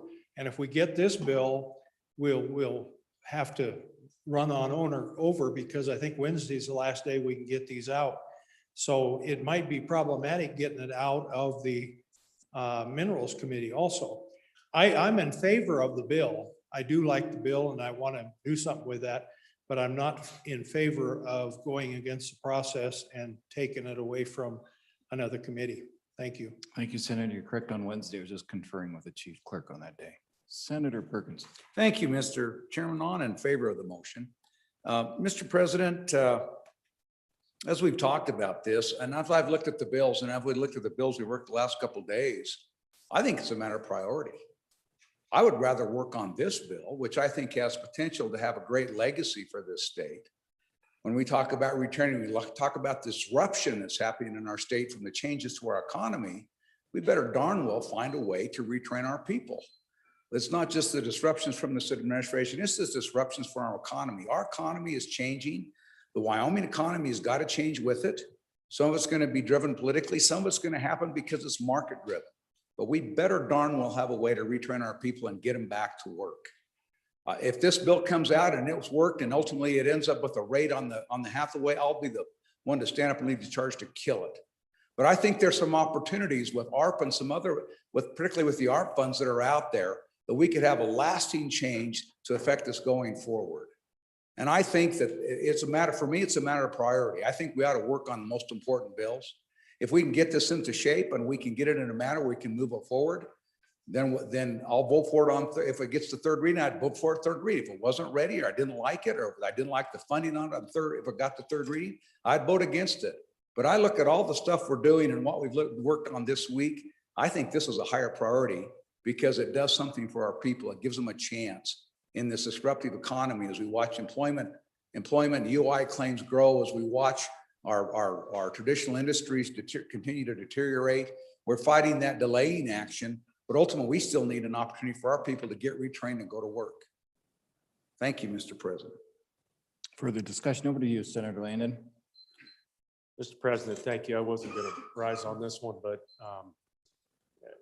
generally I'm against going against the process. And being a chairman, I know how difficult that can be. But the fact is, for years, I've sat in my previous job and wondered why we couldn't figure out how to do something for students that are over 22 years old. This bill that we're talking about that's languishing in a committee somewhere does that. It's targeting the very people who are going to really need this in the next few months in our state. It's a great bill. I think it's a great idea. I agree with the chairman of appropriations. Let's try to get this out here and work it a little bit, see if we can find a sweet spot with it. If we can't, we can always kill the thing on third reading and take it into the interim and study it some more. But you know what? This is the kind of bill that can make a difference, Mr. President. We have so many students who need to get back to one of our colleges and get retrained, and they don't have the resources to do it. That's what this bill targets. I can't think of a better reason to spend some time than on a bill like that. I look up there, none of those are as important as that one that we're talking about. I'm going to vote for it. Thank you, Mr. President. Let's go to you, Senator Salazar. Thank you, Mr. President. I want to make some comments, not so much about the merits of the bill. I'm actually more sympathetic to the bill than you can possibly imagine. But I want to talk about the process here. I am brand new to the Senate, but I get in my desk the rules of the Senate and the other chamber over there. And I have to say that I agree with my colleague from the ivory tower. These are the rules. I guess we've kind of blown out of the water the idea about going against the process. We've had a previous motion. We have this motion. It's my understanding we might have another motion in the future. So and that whole 10-year idea of this being sancta-sanct, we can't touch it. This is against these are against the history and the rules of the Senate. I think we've blown that out of the water. So, Mr. President, in the future, as a brand new member of the Senate, I'm learning from my elders today about what the future requires, what is possible, what we're willing to do and what we're not willing to do. And the message is loud and clear for me as a freshman in the Senate, that this process of these motions are fine and dandy. Thank you. Senator Kinski, go ahead. Thank you, Mr. President. It's not too late to pull back from blowing anything out of the water. I mean, we defeated the last one and we can defeat this one and the next one. We heard from the Vice Chair of Education, they did bring the bill on for hearing and they decided to lay it back. And again, Masons, 635, the practice of preventing the passage of measures by leaving them in committee without taking action or laying them back is well established in some legislatures. This is one of those. They gave it a hearing and they said it needs some work. Now, and this, again, you know, Wyoming Works was Governor Gordon's bill. I was prime sponsor on it. But here's the good news and the bad news. So let me be Debbie Downer and give you the bad news. Bad news is we're going to be back here in June or July. Good news is we're going to be back here in June or July. And we'll know more about this ARPA funding then. There's a lot of uncertainty about exactly what it can be used for, but as long as the special session is not called with too many sideboards and that we have the flexibility to actually introduce some bills of our own, besides just whatever management council says, we can certainly bring back this whole question of how we're going to fund Wyoming Works and Wyoming's Tomorrow. So on and against, the committee took a look at it. They decided it need more work. Let's respect that. Thank you, Mr. President. On and against the motion. Senator McEwen. Mr. President, I just have one question. Is it good news if we come back in June or July, or is it bad news? I'm confused. Thank you, Mr. President. Oh, yes, yes. All right. Both conflict. That loosened it up just a little bit. Senator Rothfuss. Thank you, Mr. President. I think the answer to the last question is yes. It is those things. On and for this motion, and we did look at this legislation in the Education Committee, but we did not take a motion on it. I was prepared to make that motion. I thought it was worth working in. I was on the Wyoming Tomorrow Task Force during the interim. I think the bill's in very good shape. I do think there are ways that we can improve it, but that's what the Senate does every day. We can contemplate the funding mechanism, but as was previously pointed out, the Hathaway is actually in quite good shape. In fact, the value of the Hathaway Trust Fund went up by $100 million in the last year. $100 million in the last year, increase in valuation, which not perhaps coincidentally is the value that we're trying to shift over to a new program that would help to retrain our workforce and recognize that we have some folks that are non-traditional students that are challenged. To address the top priority of our community colleges in the state. This is clearly the top priority in terms of legislation for the community colleges. They understand that this is a key to retraining our workforce. We also know this is based on the recommendations of the Executive Attainment Council, where we lack programs for non-traditional students. And again, as the good senator from Natrona County said, a few minutes ago, if this isn't funding that the chamber wants to work with, I think everyone is open to changing that. I would have liked to have worked at the committee. I would have liked to have that motion. I would have liked to have amended it. We had plenty of time. We had over an hour in the previous meeting. We had the time and we still have the time to do good work on this bill.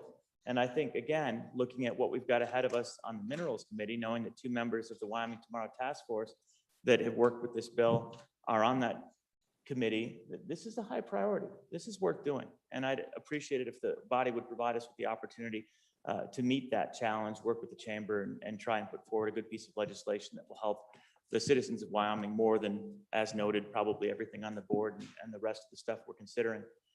This is an important piece of legislation. If you reflect on the desires and interests of your constituents back home, those of you particularly that have community colleges and the university. This is for everybody, but it's primarily for the colleges. It's retraining, it's 4 semesters, and the focus is heavily on getting our community colleges engaged in that workforce retraining. Thank you, Mr. President. On and for the motion. Further discussion? Let's go Senator Ellis and then Senator Scott in that order, please. Thank you, Mr. Chairman. For my second time, I just want to hit on some of the things. I like a lot of concepts in this bill. This is not a bill that we put in the drawer that we were afraid of, that we didn't want to talk about. This is a bill that was brought to us and discussed. And as we discussed it, I had some concerns and additional questions. We just heard from the previous speaker, the intention of this bill is for the colleges. And that's the sentiment I keep hearing in the chamber. How do we retrain and retool our folks? I haven't heard they need that 4-year degree. So is it reasonable for us to say, wait a minute, this is a $100 million idea. It's important. Maybe it's worth getting right. Maybe it's worth the committee that looks at the Hathaway scholarship requirements, that gets reports on the solvency of the Hathaway, to pause and keep working on it. And I want to defend my chairman because I can tell you, of people sitting in this room, I don't know how many of you have read the Federal American Recovery Plan or whatever the name, the ARP bill. The American Rescue Plan, thank you. I don't know how many of you have read it. I can tell you one senator I know for sure who's combing through it and reading every word, and that's my chairman. So when he's looking for a solution that might require us to wait until June or July, that might be a better alternative, I trust that. And I trust the work he's put into this bill. This is not an instance where we're putting our thumb on it because we don't like it, we don't want to work it, we don't want to give it a hearing. We want to make it better. And the notion that we're just going to sidestep the work of your education committee, I've been thinking about this bill. I've been working on this bill. Sorry we didn't get it across the finish line. Sorry that we want to bring you a product that we can defend, that we're excited about, that makes sense and is good for Wyoming. I thought that's what we did in this chamber. Senator Scott. Mr. President. Well, I thank my committee members for her support. Mr. President, I haven't read the whole thing, that monster. Read enough of it to know there's trouble in it and to try to understand the education pieces. And let me say on this bill, I do favor the substance of what the bill is trying to do. I didn't like the funding source at all. Senator, let's make sure we have the completely quiet in the chambers while you speak. Yeah. Okay, proceed, please.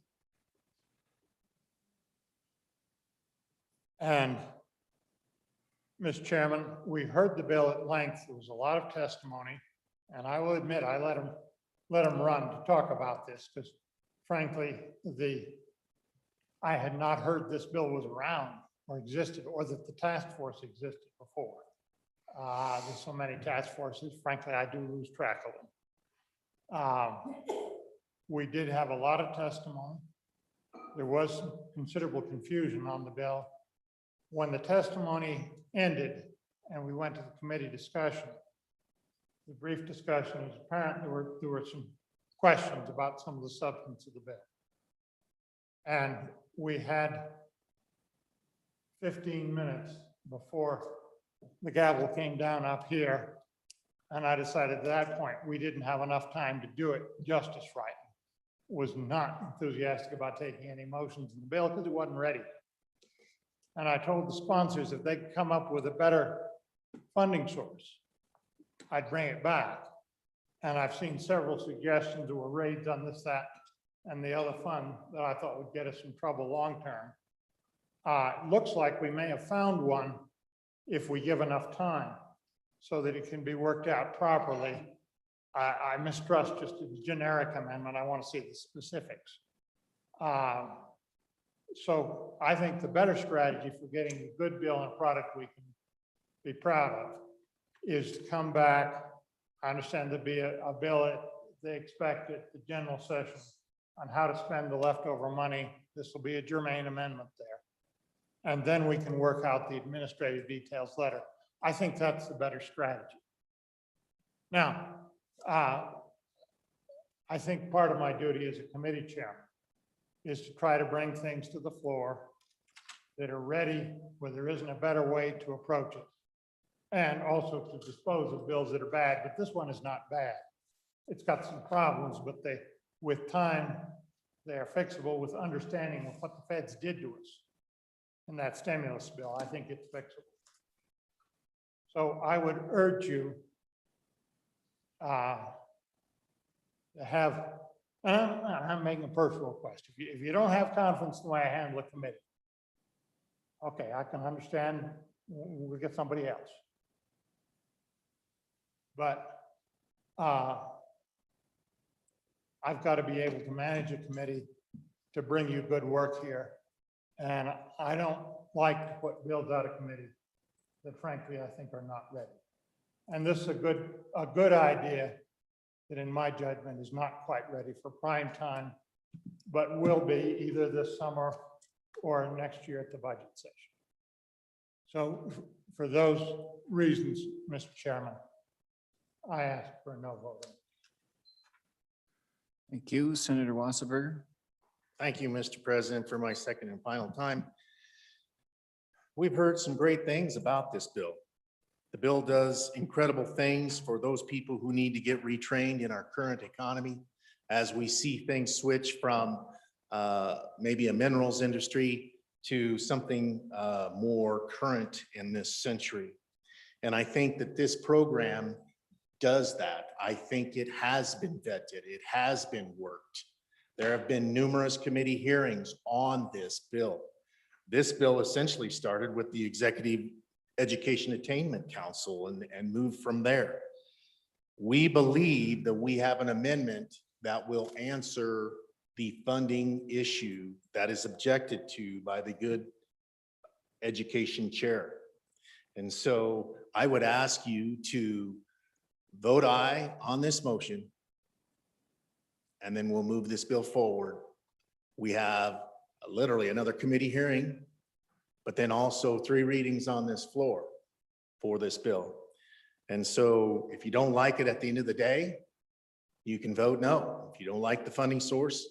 But we believe that this new American Rescue Plan has all kinds of language in it for education retraining. And we believe we can use this funding. And I think it's going to make a huge difference for the people out in our state who are suddenly losing their jobs in the mineral industry and need to retrain themselves. And they can't wait. On and in favor of the motion, I ask you to vote aye. Motion was question being called. This on House Bill 165. Re-referring Wyoming Tomorrow, Scholarship Tomorrow, 165 from education to minerals. Roll call, please.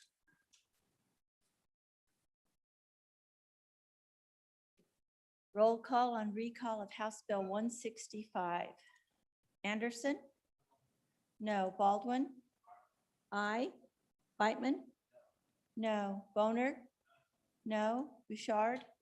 No. Case? No. Cooper? No. Driscoll? Aye. Ellis? No. French?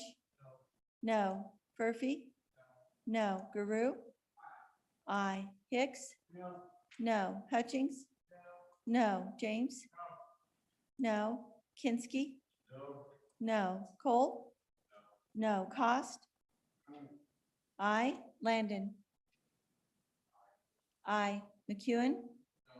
No. Nethercott? No. Pappas? Aye. Perkins? Aye. Rothfuss? Aye. Salazar? No. Schuler? Aye. Scott? No. Steinmetz? No. Wasserberger? Aye. President Dockstader? No. Closing vote.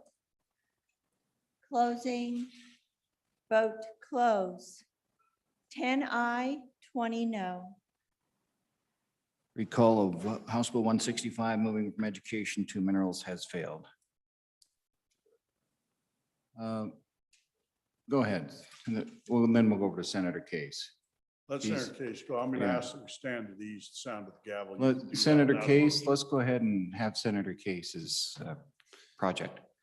Thank you very much, Mr. President. It's been quite a day.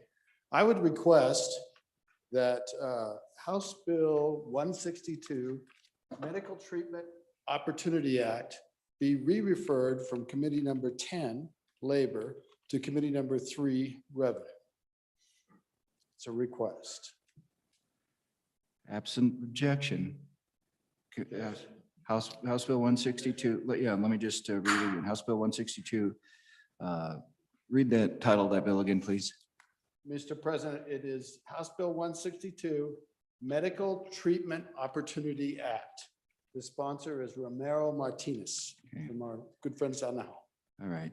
Re-referred from labor. And if no one objected, Mr. President, it might just work out. Yeah, okay, he does have a point of order. Re-referred from labor and health to Revenue. revenue. Point of order. Well, first of all, I want to make sure that my objection is noted, so it doesn't pass by unanimous consent without. And again, the first is a motion to recall under 5.5, which requires 3 senators to agree. The question of where it would be referred falls to the president or another motion from the floor, but it is first and foremost a motion to recall from committee. It requires 3 seconds. Right, so we got to see if it's recalled first. So Senator, do you have 3 seconds? Okay. But it so has that- been objected to, so I have a subsequent motion. In your subsequent motion, Senator Rothfuss. Thank you. And the request is made nearly on a daily basis. Right. Just to clarify, so that was in order.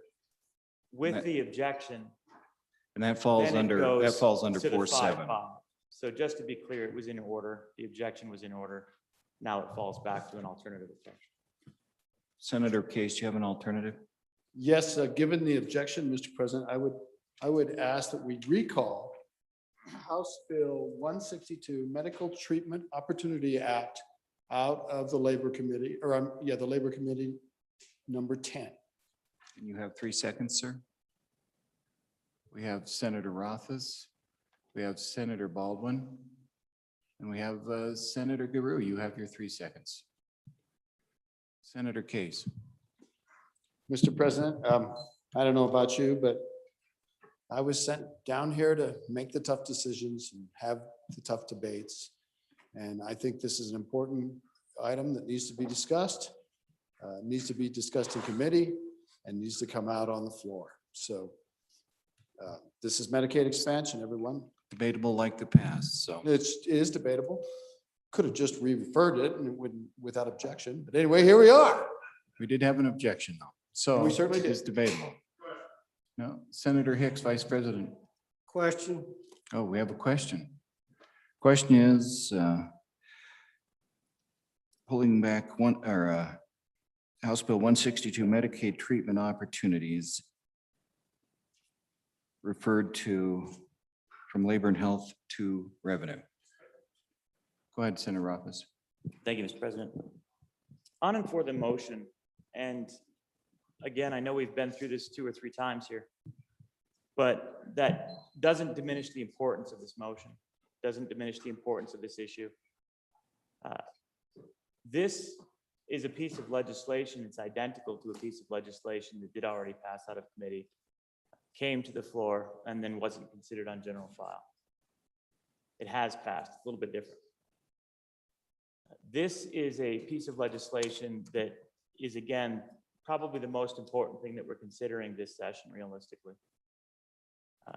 And I know that there are strong views on both sides of this. I know that there are strong arguments on both sides of this, but there are strong views and strong arguments that deserve to be expressed in this chamber by the body on behalf of our constituents to weigh the issues and to recognize that there is tremendous opportunity and there still is tremendous concern, and that transparency and sunlight and understanding on an issue of this magnitude are deserved on behalf of the people of Wyoming.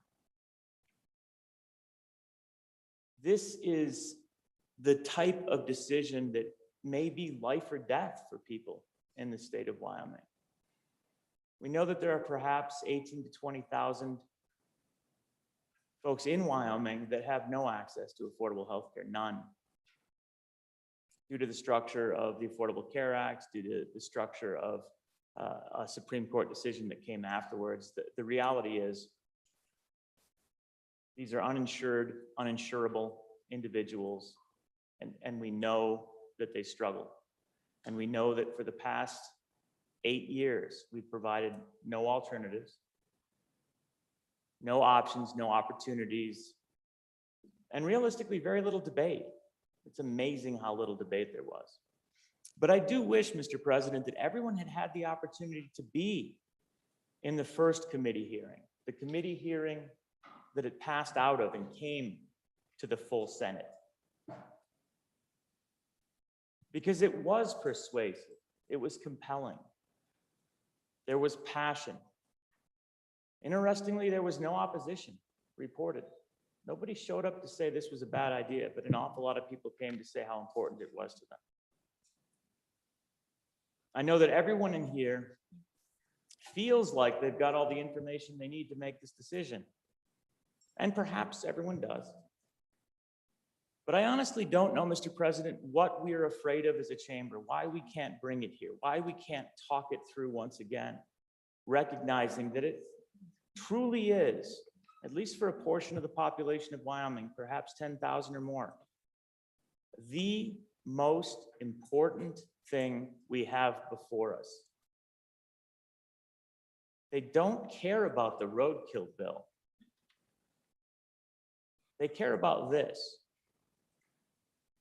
And Mr. President, I think we owe it to them to provide a path to bring it to the full Senate for consideration and debate. And again, getting back to what the good senator from Natrona County said a few minutes ago, we have to prioritize as we come to the end of the session. It's not the next bill we have to worry about, it's which bill makes the most difference, which is the most important to the people, working on their behalf. And even those of you that are still steadfastly against Medicaid expansion, I think all of you know that at the end of the day, the health care of the citizens of our state is still more important.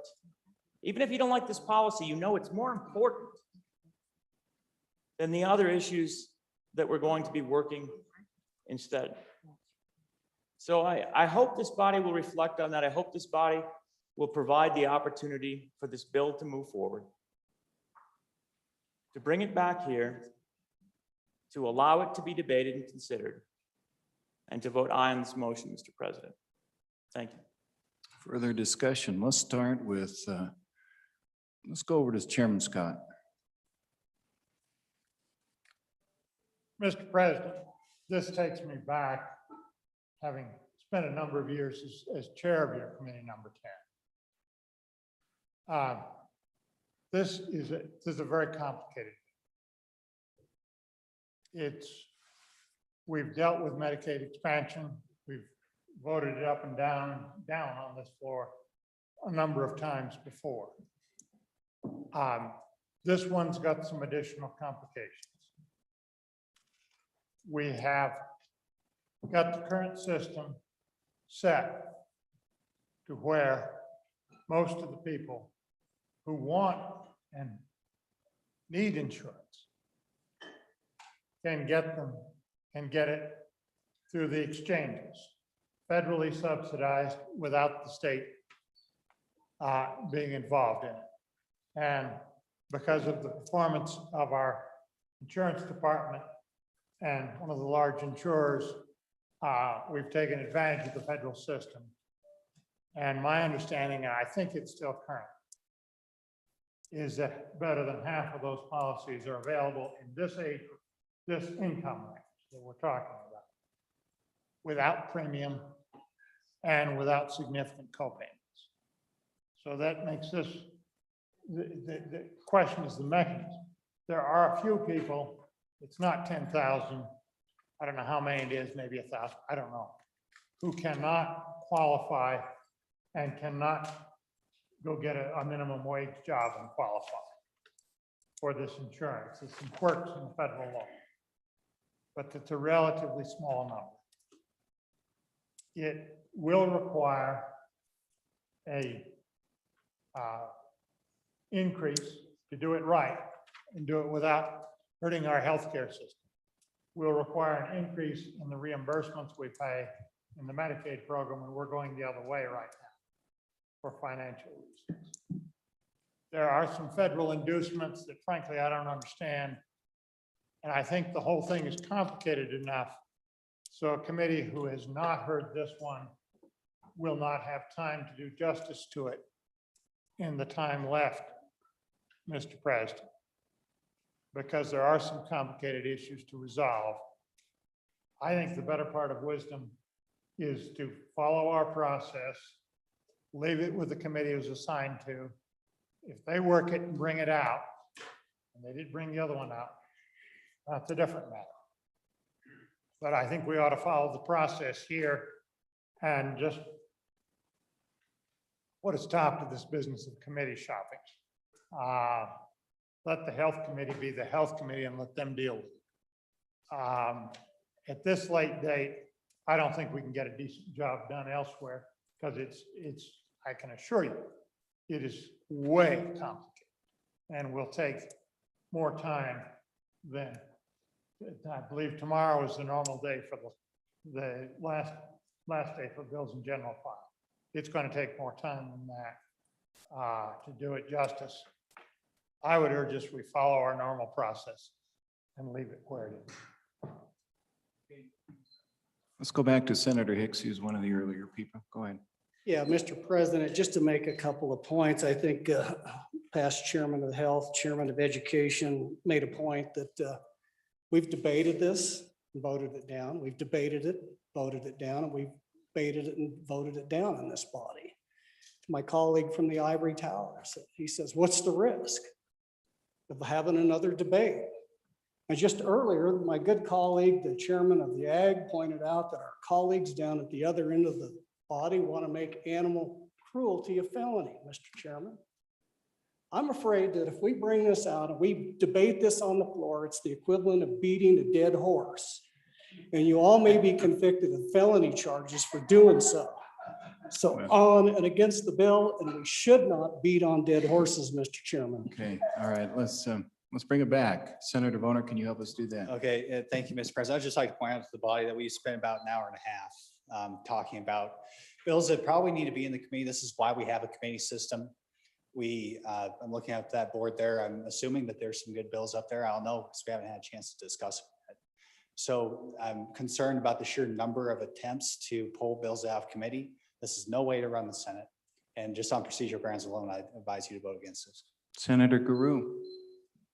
Thank you, Mr. President. On and four, 25,000 people, and that is the number, don't have access to adequate health care in this state. This bill could get it for them if that's beating a dead horse. Wow, that's all I got to say.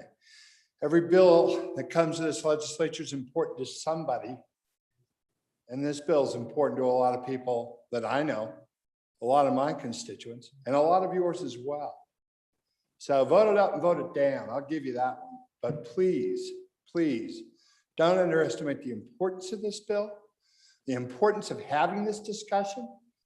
If having a discussion again and again in this body is the roadmap, is the be all and end all, well, that'll be interesting. That's interesting to hear. And you'll be hearing that from me quite often as we debate again and again bills of a certain nature. Bills that I regard simply as commercial bills that are done for people's edification.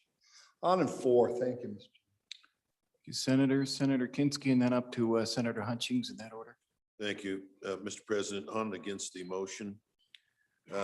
Our rule 2.6, we established Senate standing committees, education, agriculture, so forth. At least in the prior motion, we were debating moving an education bill from education to minerals, business, and economic development. So arguably economic development is a reasonable fit. And our rules do require in 4.7a, the president shall refer each bill to the appropriate committee.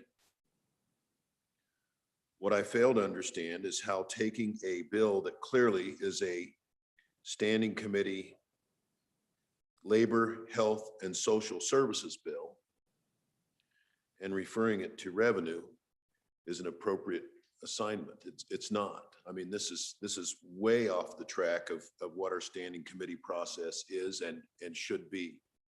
So compounding the error in recalling a bill and reassigning it, we're reassigning it to a committee that doesn't even have charge of this topic. So for that reason, I would urge a no vote on the motion, Mr. President. Thank you. Senator Hutchings? Mr. Chairman, I really appreciate you calling on me. I would just like the body to know, I'm taking this whole process really seriously. Saturday morning, I woke up and I answered phone calls on Medicaid expansion, and I answered emails on Medicaid expansion, and I told each of the people who wrote me, I'm gonna spend all weekend reading about the pros and the cons of Medicaid expansion to give everybody a chance. I just had a lady and a gentleman out come in from my district just a minute ago and give me all these letters from people in my district who want me to vote yes on Medicaid expansion. I'm gonna read each and every one of these letters. I'm gonna listen to what they say tomorrow morning, God willing, and do what I believe is right based on the information I received. So I'm on and against this motion, Mr. Chairman. Further discussion, Senator Landon? Mr. President, hopefully just to bring this home, I've never voted for this Medicaid expansion. I've just never felt like it was the right way to go. I probably would be in the same spot if we brought it out here on the floor, but here's the regret that I have. I come from really one of the only healthcare hubs in our state. It's one of two spots in Wyoming where there's a level 2 trauma center. A lot of your constituents are flown to the hospital in my neighborhood. We have a lot of healthcare professionals there, a lot of doctors, a lot of nurses, and a lot of interest in this topic. And my regret is that I'm going to go home not having had the opportunity to understand what the proposal even is. And if we're going to get into what committee is capable of this versus another committee that is capable of this, let's remind ourselves that we have brand new committees across the board. We don't have the chairman that we used to have on Committee 10. We've got new chairman. We've got new members. So to say that we can't get it up to speed in the next 2 or 3 days, we do it all the time. I'm not going to vote to bring this out of committee, senators, but we'll go home having not even found out what the particulars are this time around. We haven't really voted this same issue because the Fed's match has changed for one thing. My understanding is there's a lot of changes in this Medicaid expansion this time. But I don't know. I'm going to have to go home and read about it. And I will do that because I know I'll get asked back home. But I just wanted to clarify that, Mr. President, sometimes, even if we know how generally the body's going to vote, it's helpful to have that debate on the floor. Thank you. Further discussion, Senator Cost? Thank you, Mr. Chair, and I don't want to belabor the points much, but there's a couple of things I think come to mind. First, I really struggle understanding that we decided it was okay to have, excuse me, Medicaid for our school systems, but we don't think it's good enough for our citizens. And that kind of bothers me. We're looking at it as a money saving thing in schools. And I'm not going to debate whether Medicaid expansion is money saving or not. I can show you the data. And if we get to the point where we can go ahead and talk about it, I'll certainly be happy about it. But I think the opportunity to be able to at least bring it to this floor is what's important. I'll be honest, I'm probably going to be a no vote on voting it out of this, but I would hope that the committee that hears it all the way through, gives it a good shot and makes their best decision, and we'll live with it from there. So thank you. Further discussion, further discussion? Question, this is on, Senator Case, go ahead. Thank you, Mr. President. Did anybody have any doubt what would happen to this bill if it was referred to the Labor Committee?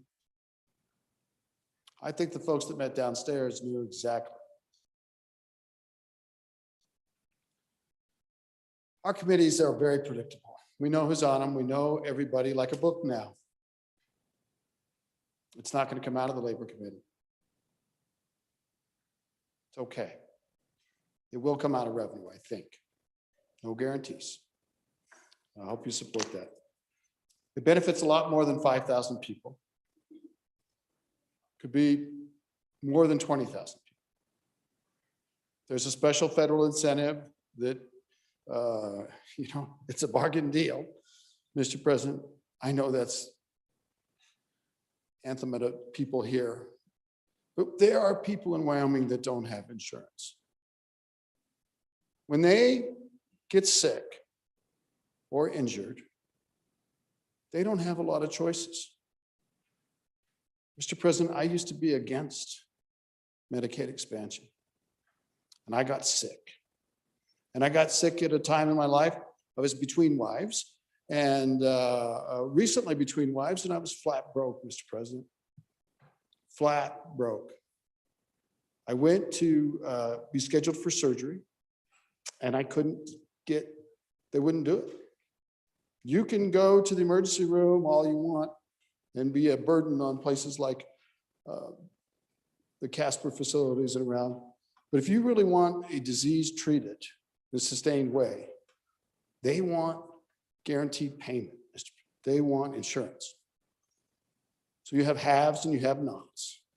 And like it or not, a lot of people in our state are not covered by private insurance, don't have the option to get it through their employer. It's pretty darn rough. So I was able to get insurance because a woman offered to marry me who had insurance. Wonderful person that saved my life. I didn't have a choice. My plan B was to go to India. I understand what it's like not to have insurance, Mr. President, not to have any hope. Sure, break your arm, rush up to the emergency room, just a bill, you don't have to pay it. Have a chronic disease or an infirmity or something you have to deal with the rest of your life. It saves money to treat people and not have them go to the emergency room, Mr. President. These are all things we need to really give it a good look. And like it or not, we're not little dictators down here. We have to weigh what's in our minds about what we feel and what our constituents need and what our constituents want. I stand here asking you to make this motion. And it is appropriate for revenue, Mr. President. I'll tell you why. Revenue brought the bill 2 years ago because it brings money into Wyoming that pays for the health care of our people. And it was passed out of revenue, it was in the revenue committee, and now maybe it should go back to revenue. Thank you, Mr. President, for this debate. Thank you to my colleagues for all the debates on all this. We're going to get through this and it's okay. Thank you. Thank you. Motion? Motion be called. Recall of House Bill 162. Roll call, please. Roll call on recall of House Bill 162. Anderson? No. Baldwin? Aye. Beitman? No. Boner? No. Bouchard? No. Case? Aye. Aye. Cooper? No. Driscoll? No. Ellis? No. French? No. Furphy? Aye. Baru? Aye. Hicks? No. Hutchings? No. James? No. Kinsky? No. Cole? No. Cost? Aye. Landon? No. McEwen? No. Nethercott? No. Pappas? Aye. Perkins? No. Rothfuss? Aye. Salazar? No. Schuler? Aye. Scott? No. Steinmetz? No. Wasserberger? No. President Dockstetter? No. Closing vote? Closing. Vote close. On the recall, 8 aye, 22 no. Motion to recall House Bill 162 has failed. Senator Driscoll. Once again, wish I'd have got it in before. Let's do this before you take the break. I'm just going to quickly appoint the conference committee for Senate File 25. Boner Chair, French and Bouchard. Boner, French, and Bouchard. Now go ahead if you would, please.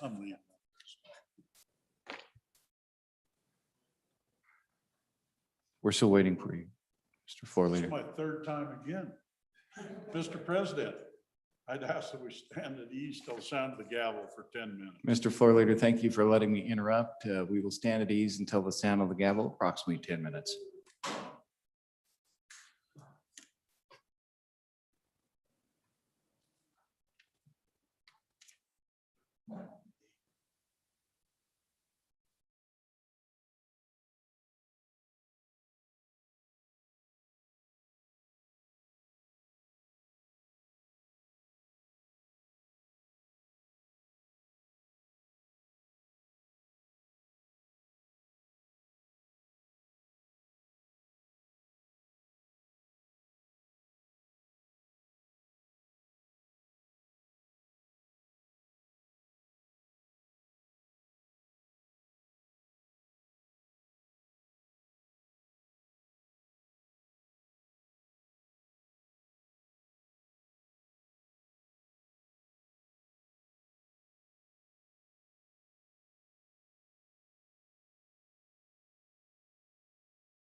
And we'll come back to order.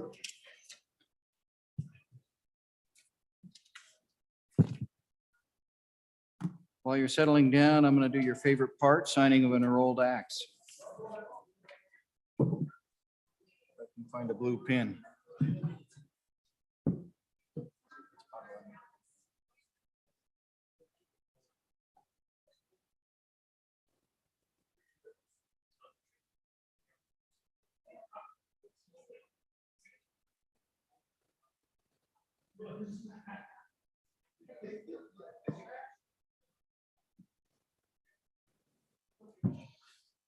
We're at that order of business, signing of enrolled acts. Enrolled Act number 25, reader. Senate Enrolled Act number 25, being original Senate file number 88, an act relating to property and conveyances.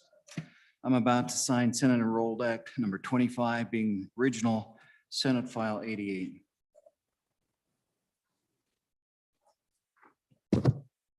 So signed. Enrolled Act number 26. Senate Enrolled Act number 26, being original Senate file number 74, an act relating to athletic trainers. I'm about to sign Senate Enrolled Act number 26, same being Senate File 74.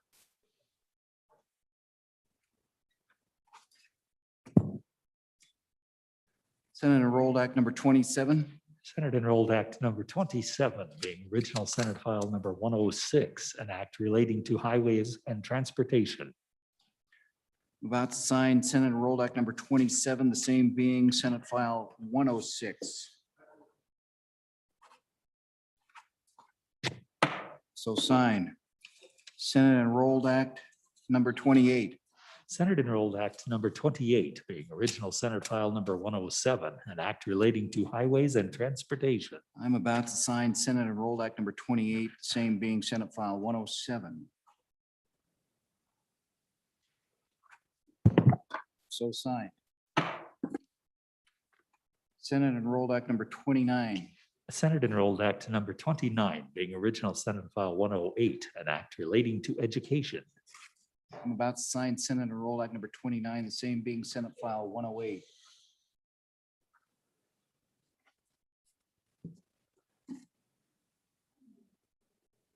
Senate Enrolled Act number 30. Senate Enrolled Act number 30, being original Senate file 110, an act relating to small claims procedures. I'm about to sign Senate Enrolled Act number 30, the same being Senate File 110.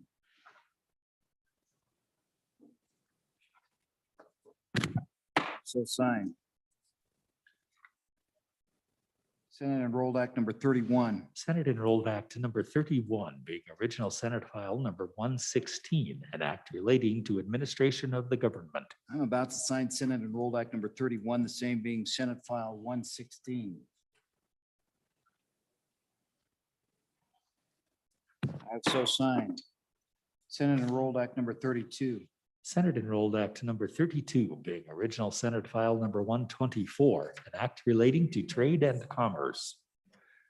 I'm about to sign Senate Enrolled Act number 32, the same being Senate File 124.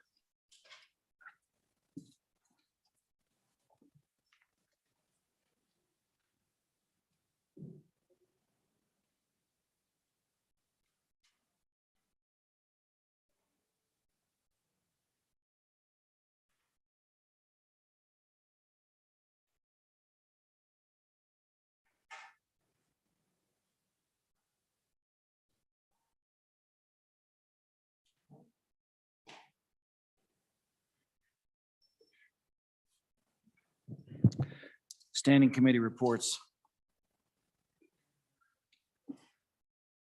March 30, 2021, Mr. President, Committee number 7, Corporations, Elections, and Political Subdivision, to whom is referred House Bill 156 engrossed, alcoholic beverage permits, respectfully report same back to the Senate with the recommendation that it do pass.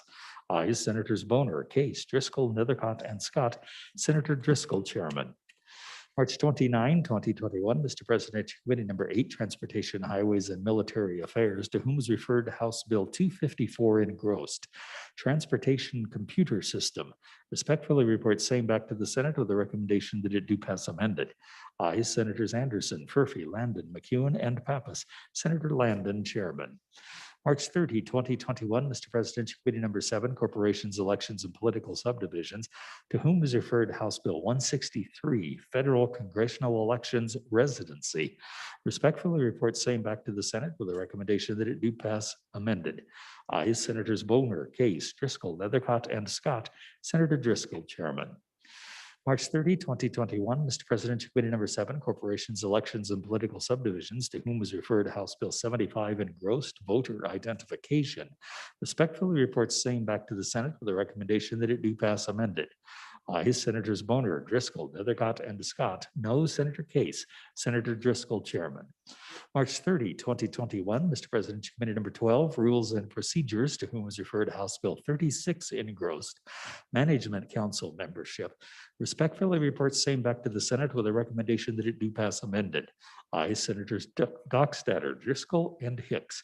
No, Senators Guru and Rothfuss. Senator Dockstader, Chairman.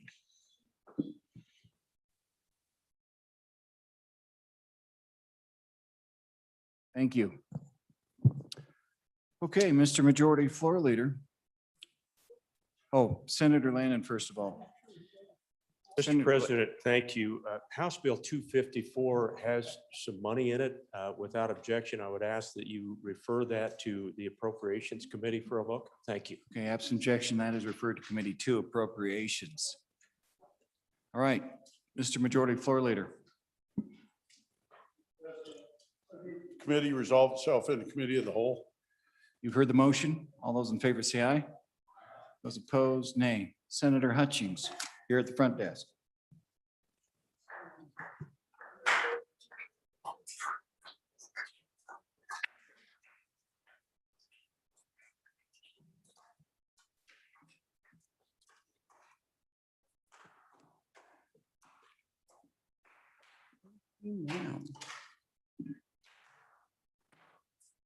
Committee of the Whole, please come to order. The first House bill for our consideration is House Bill number 75. The reading clerk will please read the House bill.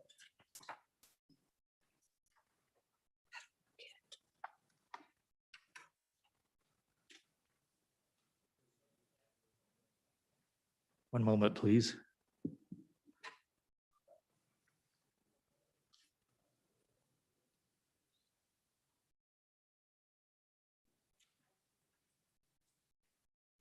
No, I'm not gonna get those, right?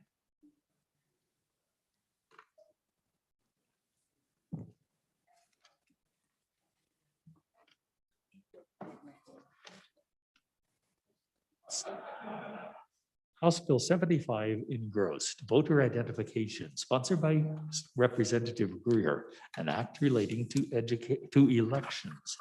It was referred. Gray, not Greer. Correction, Representative Gray. You have heard the reading of the House bill. What is your pleasure, Senator Driscoll? Madam Chairman, congratulations on being in the chair, something I could never get you to do. Thank you, sir. I move that when the committee of whole has to report it, do so with a favorable consideration on House Bill 75. And for further explanation, I call myself. Folks, this is an old friend. It's been in front of us a time or two. Actually, the first bill I brought when I was a senator was voter identification a number of years ago, more than a decade ago. We're finally here. We've got it to this point. Work our way through the bill. This merely does exactly what the title says, deals with voter registration. If you go to page 3, lines 4 to 21, lines 4, 1 to 10. It talks about what types of ID you can use at the polls to come vote. That's the heart of the bill. The types are Wyoming driver's license, including the digital driver's licenses, tribal ID card, which includes previous tribal IDs, a Wyoming ID card. So if you don't have a driver's license, go get a Wyoming ID card, US passport, US military card. driver's license or ID card issued by a state or outlying possession of the US, a photo ID issued by the University of Wyoming Community College or Wyoming Public School. Number 8 is a Medicare card, and this was asked for the other end. And at that point, I'm going to stop. There is an amendment, and I would ask the amendment be read in. House Bill 75, Standing Committee Amendment number 1 to engross copy, page 4 after line 1, insert. Madam Chairman, I move Standing Committee Amendment number 1 to House Bill 75. And folks, what this amendment does, and I'd ask for your favorable consideration, is after the Medicare card, it adds Medicaid card. It was a great testimony from a person in committee. We added in committee the Medicaid card. And with that, I'd stand for questions on the amendment and ask you to add this additional form of ID for favorable consideration. Are there any questions on the amendment? Oops. Okay. Question being asked, are all those in favor of Senator Driscoll's motion to adopt standing committee, the standing committee amendment? Let me see, say aye. Aye. Those opposed, no. We're back on the bill. Thank you. Go back to page 4 of the bill, lines 16 to 22, and pages 5, 1 to 2.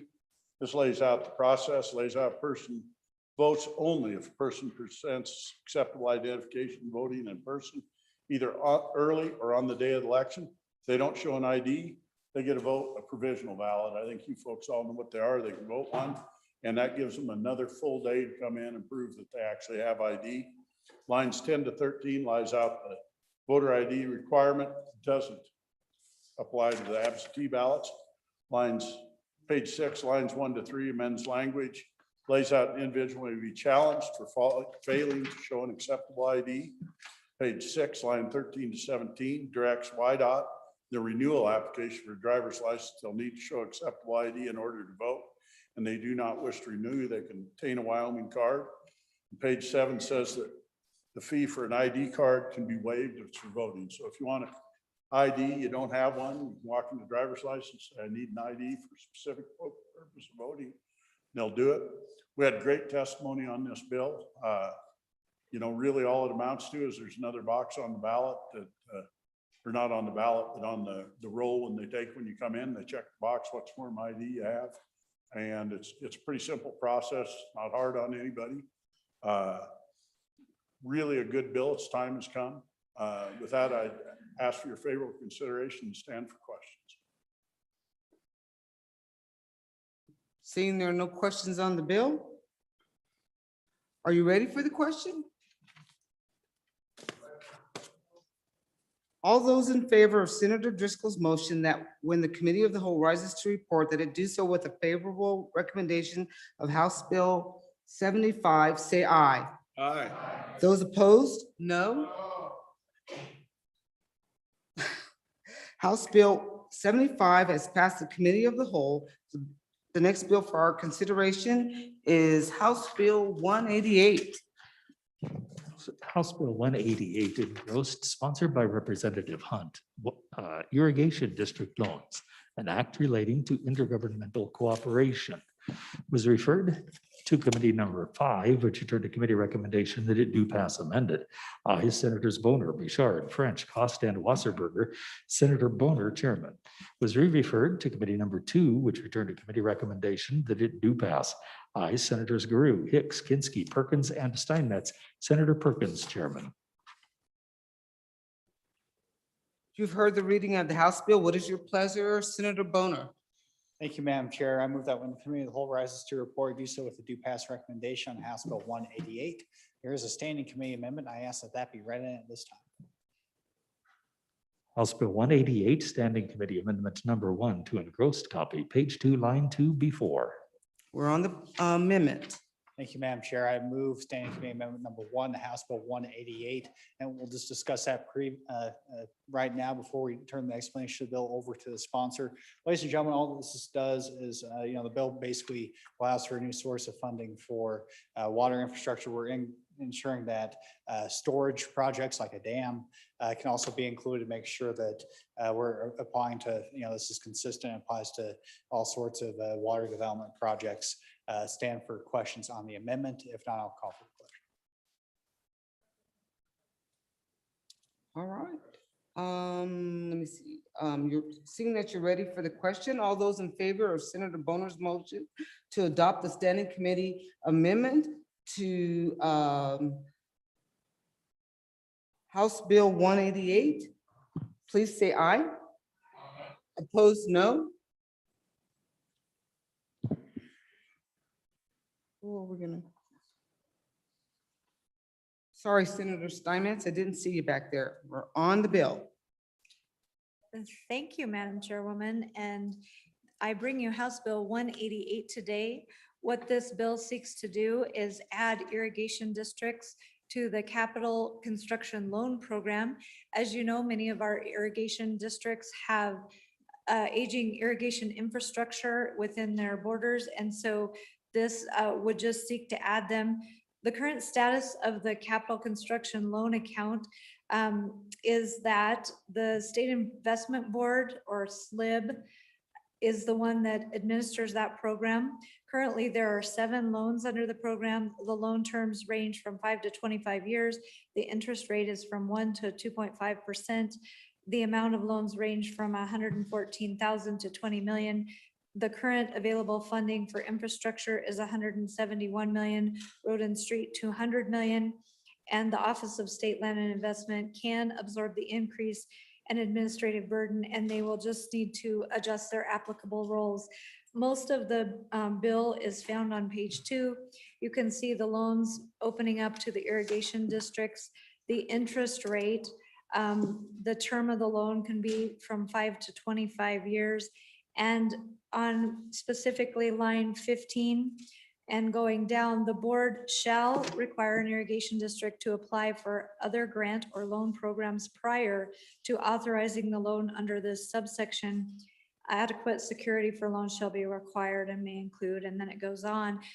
Basically, this would be a loan of last resort. They would have to apply for other funding first, but this might be a great way to give them another opportunity to find a loan when they're in need of that. And so I would stand for questions or call for the questions if there are none. Excuse me, committee, I must apologize. It did not, the chairman did not state that that amendment did pass. Thank you. Any questions? Senator Beitman? Thank you, Madam Chairwoman. Question on the interest rates. Did I hear correctly that it's up to 2%? And if so, how is the state not losing money on these loans due to inflation? Because, I mean, we're not even covering inflation at 2% at that point, are we? That's a question.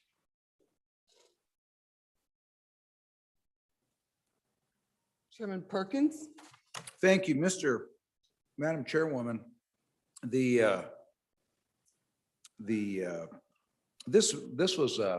loans are actually, and what this does is that it allows these loans to come into what's called the, I think it was 3 years ago, we passed the Build Wyoming Act.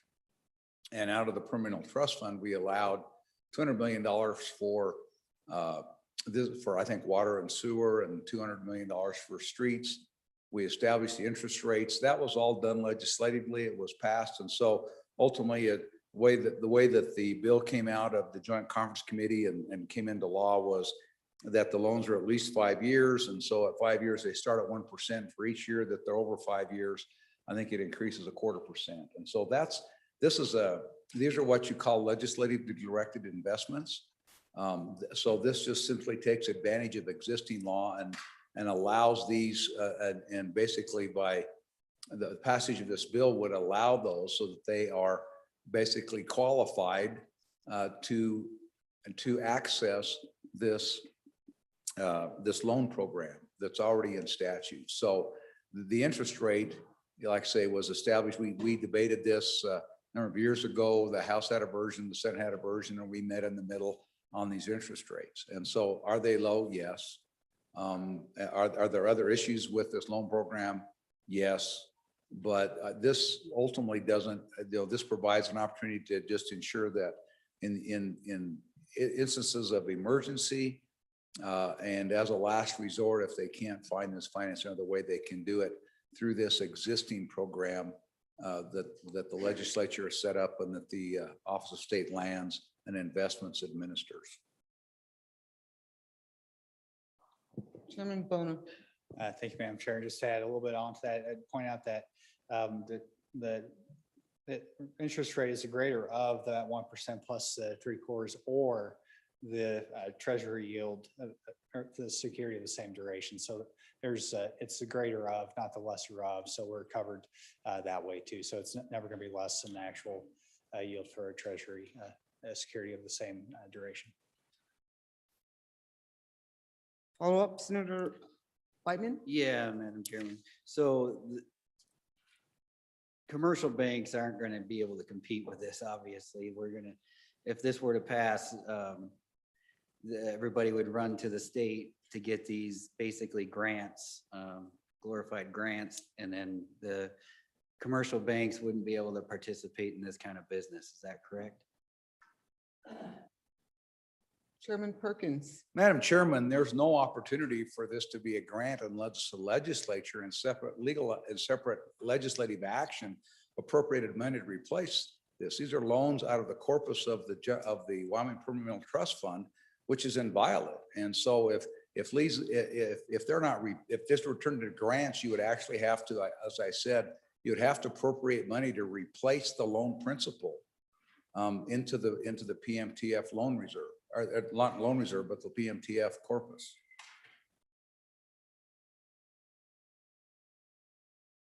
Are you ready for the question? Seeing no further, oops, sorry, Senator Guru. Thank you, Madam Chair. I just wanted to reiterate too, that this is a loan of last resort, not first resort. And so that's important because I don't think that it would, the scenario that the good senator from Jordan laid out would be applicable there. It really is, it's last money out. All right, seeing no further questions, are you all ready for the question? All those in favor of Senator Boner's motion that when the committee of the whole rises to report, that it do so with a favorable recommendation of House Bill 188, say aye. Aye. Those opposed, no. The ayes have it. Oh, sorry, Senator Driscoll. I request the House Bill 67 be laid back one day. 67, laid back.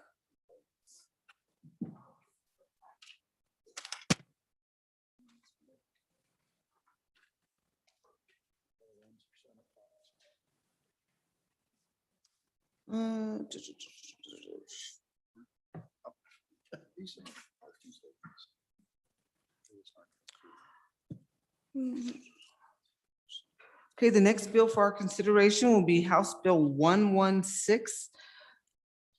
The reading clerk will please read the House bill.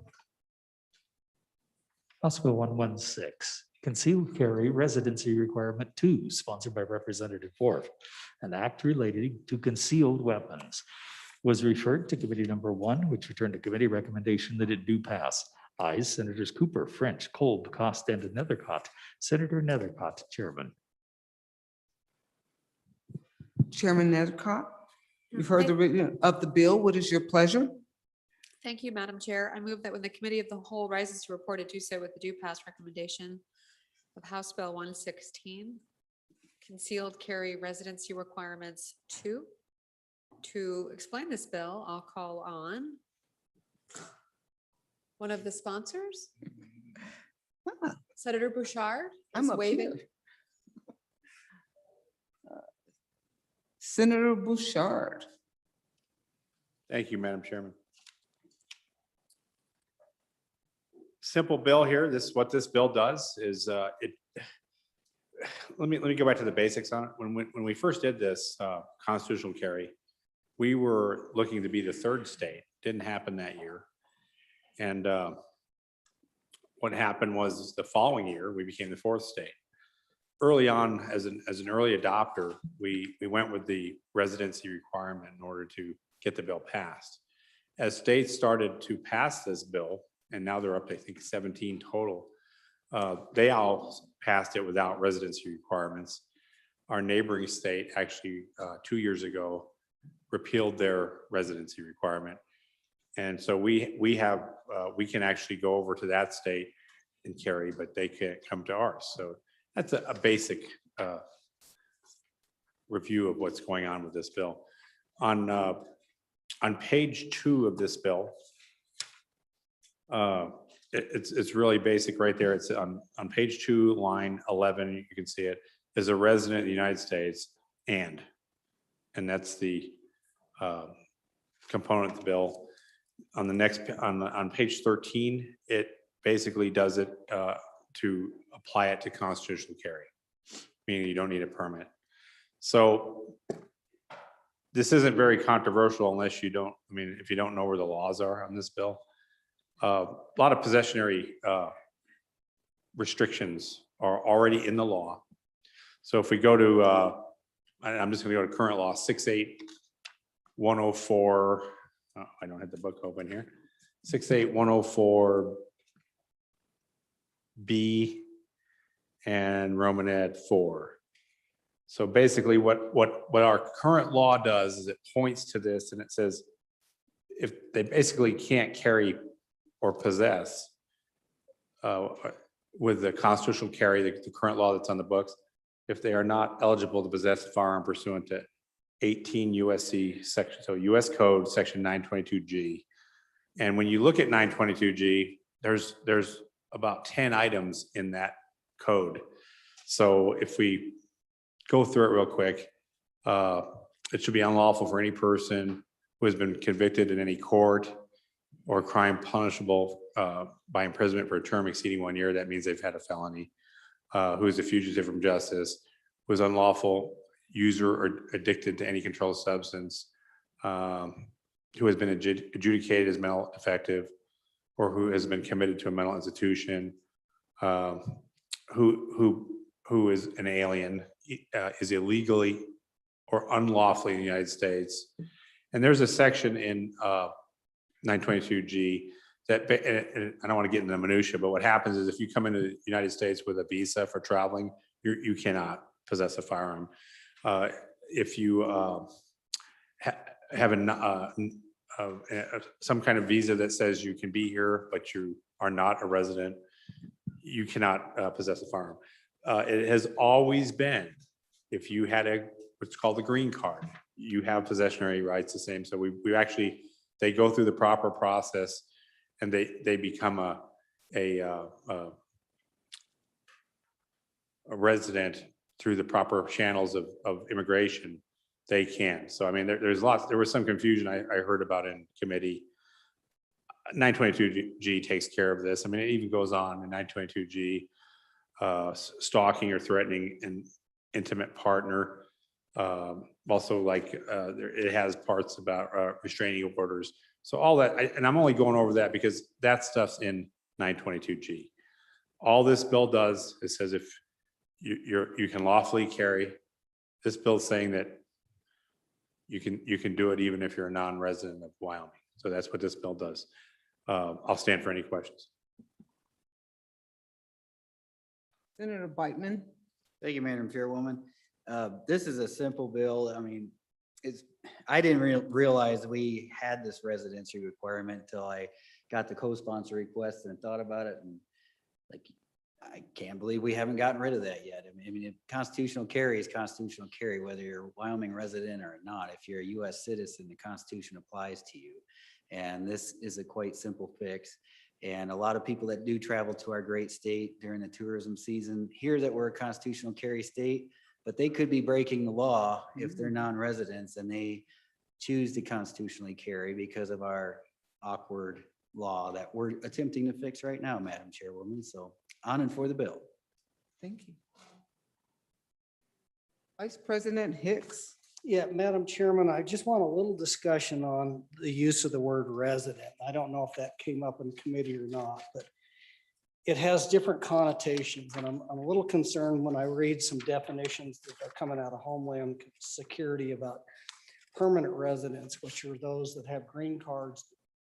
They're permanent residents in the United States under a work visa, but they're not citizens. So was there any discussion in the committee, the difference between a citizen of the United States or a resident? Because you can be a resident of the United States under our existing laws at the federal level and not be a citizen. So I'm just curious if that was discussed, and what is the ramifications of being a resident versus a citizen of the United States, given some of the federal language. Senator Schuler. Thank you, Madam Chairwoman. I just had one question when I read through this bill. And it was based on the fact that we passed the other legislation here just recently about concealed carry permits in formerly gun-free zones, which are now not. But I just wondered if this bill would, if there would be any unintended consequences with these folks. If we do pass this bill, would they then be able to come into a school even though they don't have they haven't gone through the permitted process like a Wyoming resident? That's, I guess, the only question I had. Thank you.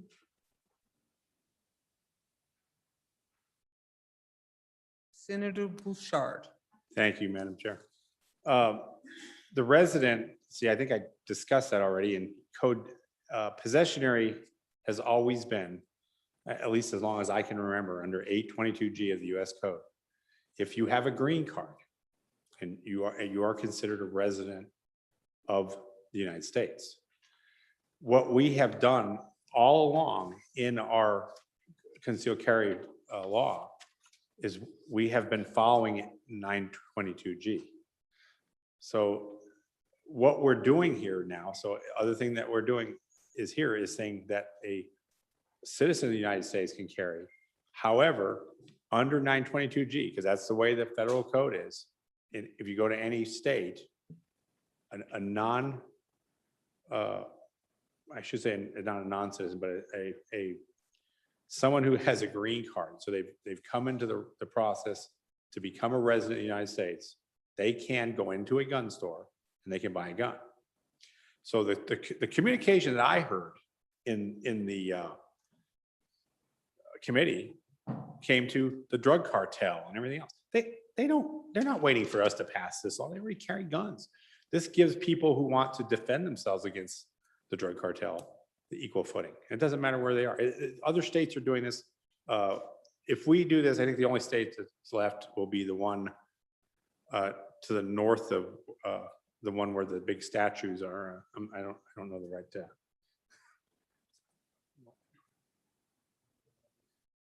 Yeah. Anyway, this is the state, 2 states north of us will be the only state left that has the residency requirement. This is all happening across the country. People can go across state lines. As a matter of fact, you can drive across many states now that have constitutional carry. All similar to this. 922G says, if they're here illegally or unlawfully in the United States, and then it says, except as provided by subsection Y2, has been admitted to the United States under a non-immigration visa. What it does is in that whole section, it says if they came into the country with these other things like an immigration visa, they cannot have possession of a gun. If they have a green card, they can. I mean, they already own guns. If they're here with a green card, they already own guns. So I just don't see that there's a problem here. As far as the school zones, the other zones, this bill doesn't change those zones. All this is doing is saying that somebody comes here on vacation, or I tell you, there's a part here where people have to come here when they move here. They have to wait to get permits, even to be allowed to carry under our current non-permit law, meaning that you don't need a permit to carry in Wyoming. They move here, they're having to wait 6 months to pick up residency, even if they have a permit from the state. So, because remember, once you move to a new state, you have to apply for another permit to carry. But once you give up your residency in another state and you're waiting for the residency here. So this solves multiple problems. It's really not that complicated a bill. Senator McEwen. Thank you, Madam Chairman. Just real quick on and for the bill. I'd love that we could pass anti-gun legislation and make the boogeyman go away. But as we look at it, if someone's willing to go into a grocery store and shoot people, they're not going to flinch at carrying a gun illegally. So most of this legislation we're looking at only protects the rights of law-abiding citizens. And I think we need to keep that in mind. We can't legislate crime away. If we could, we already would have done it. So I would encourage everybody's aye vote. Thank you, Madam Chairman. Senator Cooper. Thank you, Madam Chairman. In committee, the question of what does resident means was asked. And I told the folks I would find a definition. As used in this paragraph, resident of the United States means a citizen of the United States or a person who is lawfully present and residing in the United States pursuant to the laws of the United States. That's the official definition. Vice President Hicks. Yeah, Mr. Chairman, so on that along that line, I'm just curious. So when we had the 9/11 guys here that hijacked all those planes, would they have qualified under this as residents of the United States? I don't know. I'm asking. Does anybody clarify that? And is that what we want to do? I'm for the bill. I just want to make sure we get it right, Madam Chairman. That we don't create a loophole out there at some point down the road that we may regret. So that's a question. Under that scenario that we had those guys that were here for a long time under work visas, some of them, would they have qualified under this law? Senator Bouchard. Well, thank you, Madam Chair. I can answer this very simply.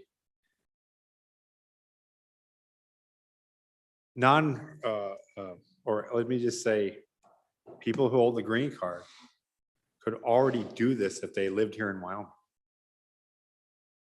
Did the sky fall? I don't think it did. And I want to be clear here. We have people that live in Wyoming that have green cards. They can possess firearms, and under the current law,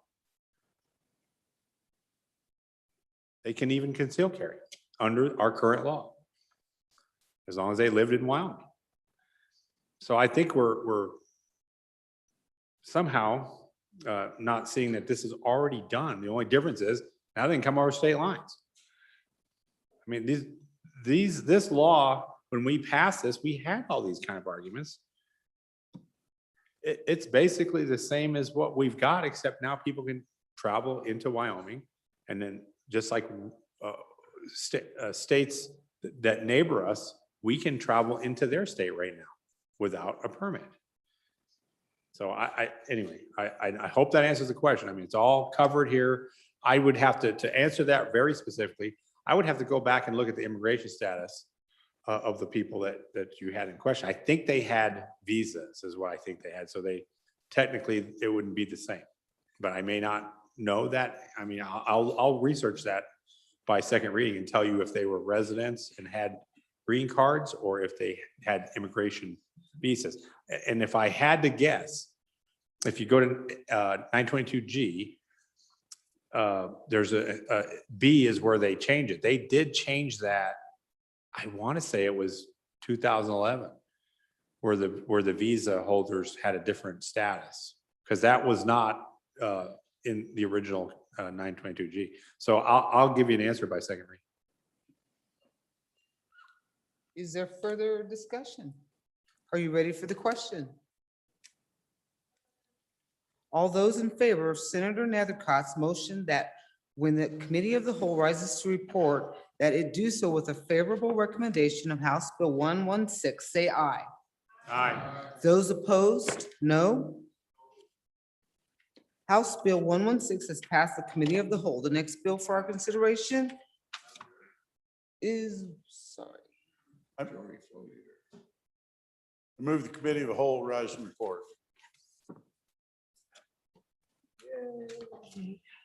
No chairs? Somebody stand up and move to take something from committee to whole. Yeah, let's move it. Thank you. Find another. So I gotta find that on the script. Oh, got it. You've heard the motion. All in favor, say aye. Aye. Those opposed, say no. Motion carried. Thank you, sir.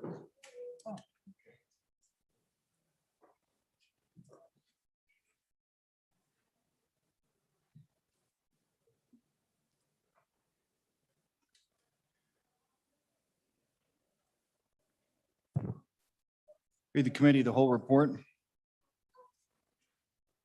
Mr. President, your committee of the whole, having had under considerations bills on general file, begs leave to report as follows. House Bill 75 engrossed, do pass amended. House Bill 188 engrossed, do pass amended. House Bill 116, do pass. Senator Hutchings, Chairman. Senator Hutchings.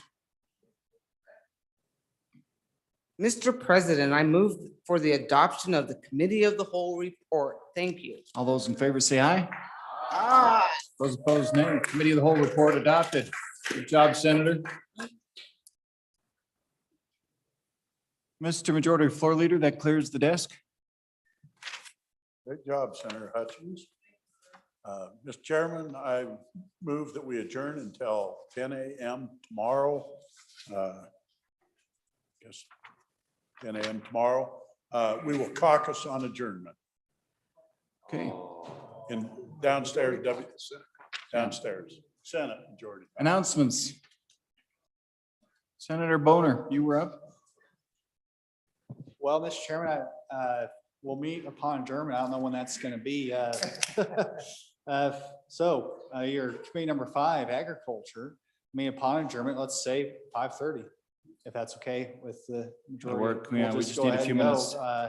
minutes. So 5:30 in Capital Extension Room, W2 and online to consider House Bill 51, meat processing programs, House Bill 158, local land use, planning and zoning, and House Bill 96, treatment of animals. Senator Baldwin. Thank you, Mr. President.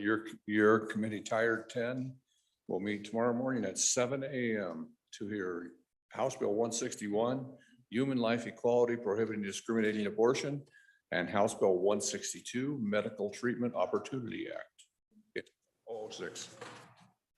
Hey, Senator Scott. Mr. President, your committee number 4, education, will meet tomorrow morning, 8 a.m. Capital Extension Room W002, House Bill 231, college credit retention. And we're going to have a discussion in the committee on interim topics, and we'll welcome input from the public on that topic at that point. Senator Nethercott. Thank you, Mr. President. Your number 1 committee will meet tomorrow morning at 8 a.m. to discuss interim topics with the Joint Judiciary Committee. That will be in room E005, E005. We will also meet upon noon recess to hear the following 3 bills. House Bill 236, firearms transactions, financial discrimination. House Bill 210, minor sex traffic victims liability. And House Bill 247, law enforcement hiring practices. Senator Landon. Thank you, Mr. President. Your Transportation Committee will meet upon adjournment tomorrow to take up House Bill 159 engrossed liquor manufacturer regulations. That'll take place in W2, just past the toll. Senator Anderson. Mr. President, your favorite committee, Minerals, will meet 15 minutes after noon recess tomorrow in Capital Extension Room 4, West 4, and online. We will hear House Joint Resolution 13, support of Taiwan. Then we will hear House Bill 166, utilities presumption against early facility retirements. Then House Bill 155, electric generation reliability. Then House Bill 170, Wyoming Economic Development Zones. And then House Bill 239, workers' compensation student learner agreements. Thank you. Senator Perkins. Thank you, Mr. Chair, Mr. President. Your committee number 2 appropriations will meet tomorrow at 9 o'clock in room 301 to take up further consideration of House Bill 219, investment funds committee membership. Senator Grew. Thank you, Mr. Chairman. Your Freedom Democratic Caucus will be meeting at Little America at 5:30 for the taco party. And we'll be buying drinks for everyone who wants to change parties. Thank you. All right. Senator Driscoll. Mr. Chairman, your committee number 7, lucky number 7, corporations, elections, political subdivisions will meet immediately after the caucus for take up House Bill 187, elected official residence requirement. Further announcements. All right, you heard the motion. All those in favor say aye. Those opposed, the Senate will stand adjourned until tomorrow,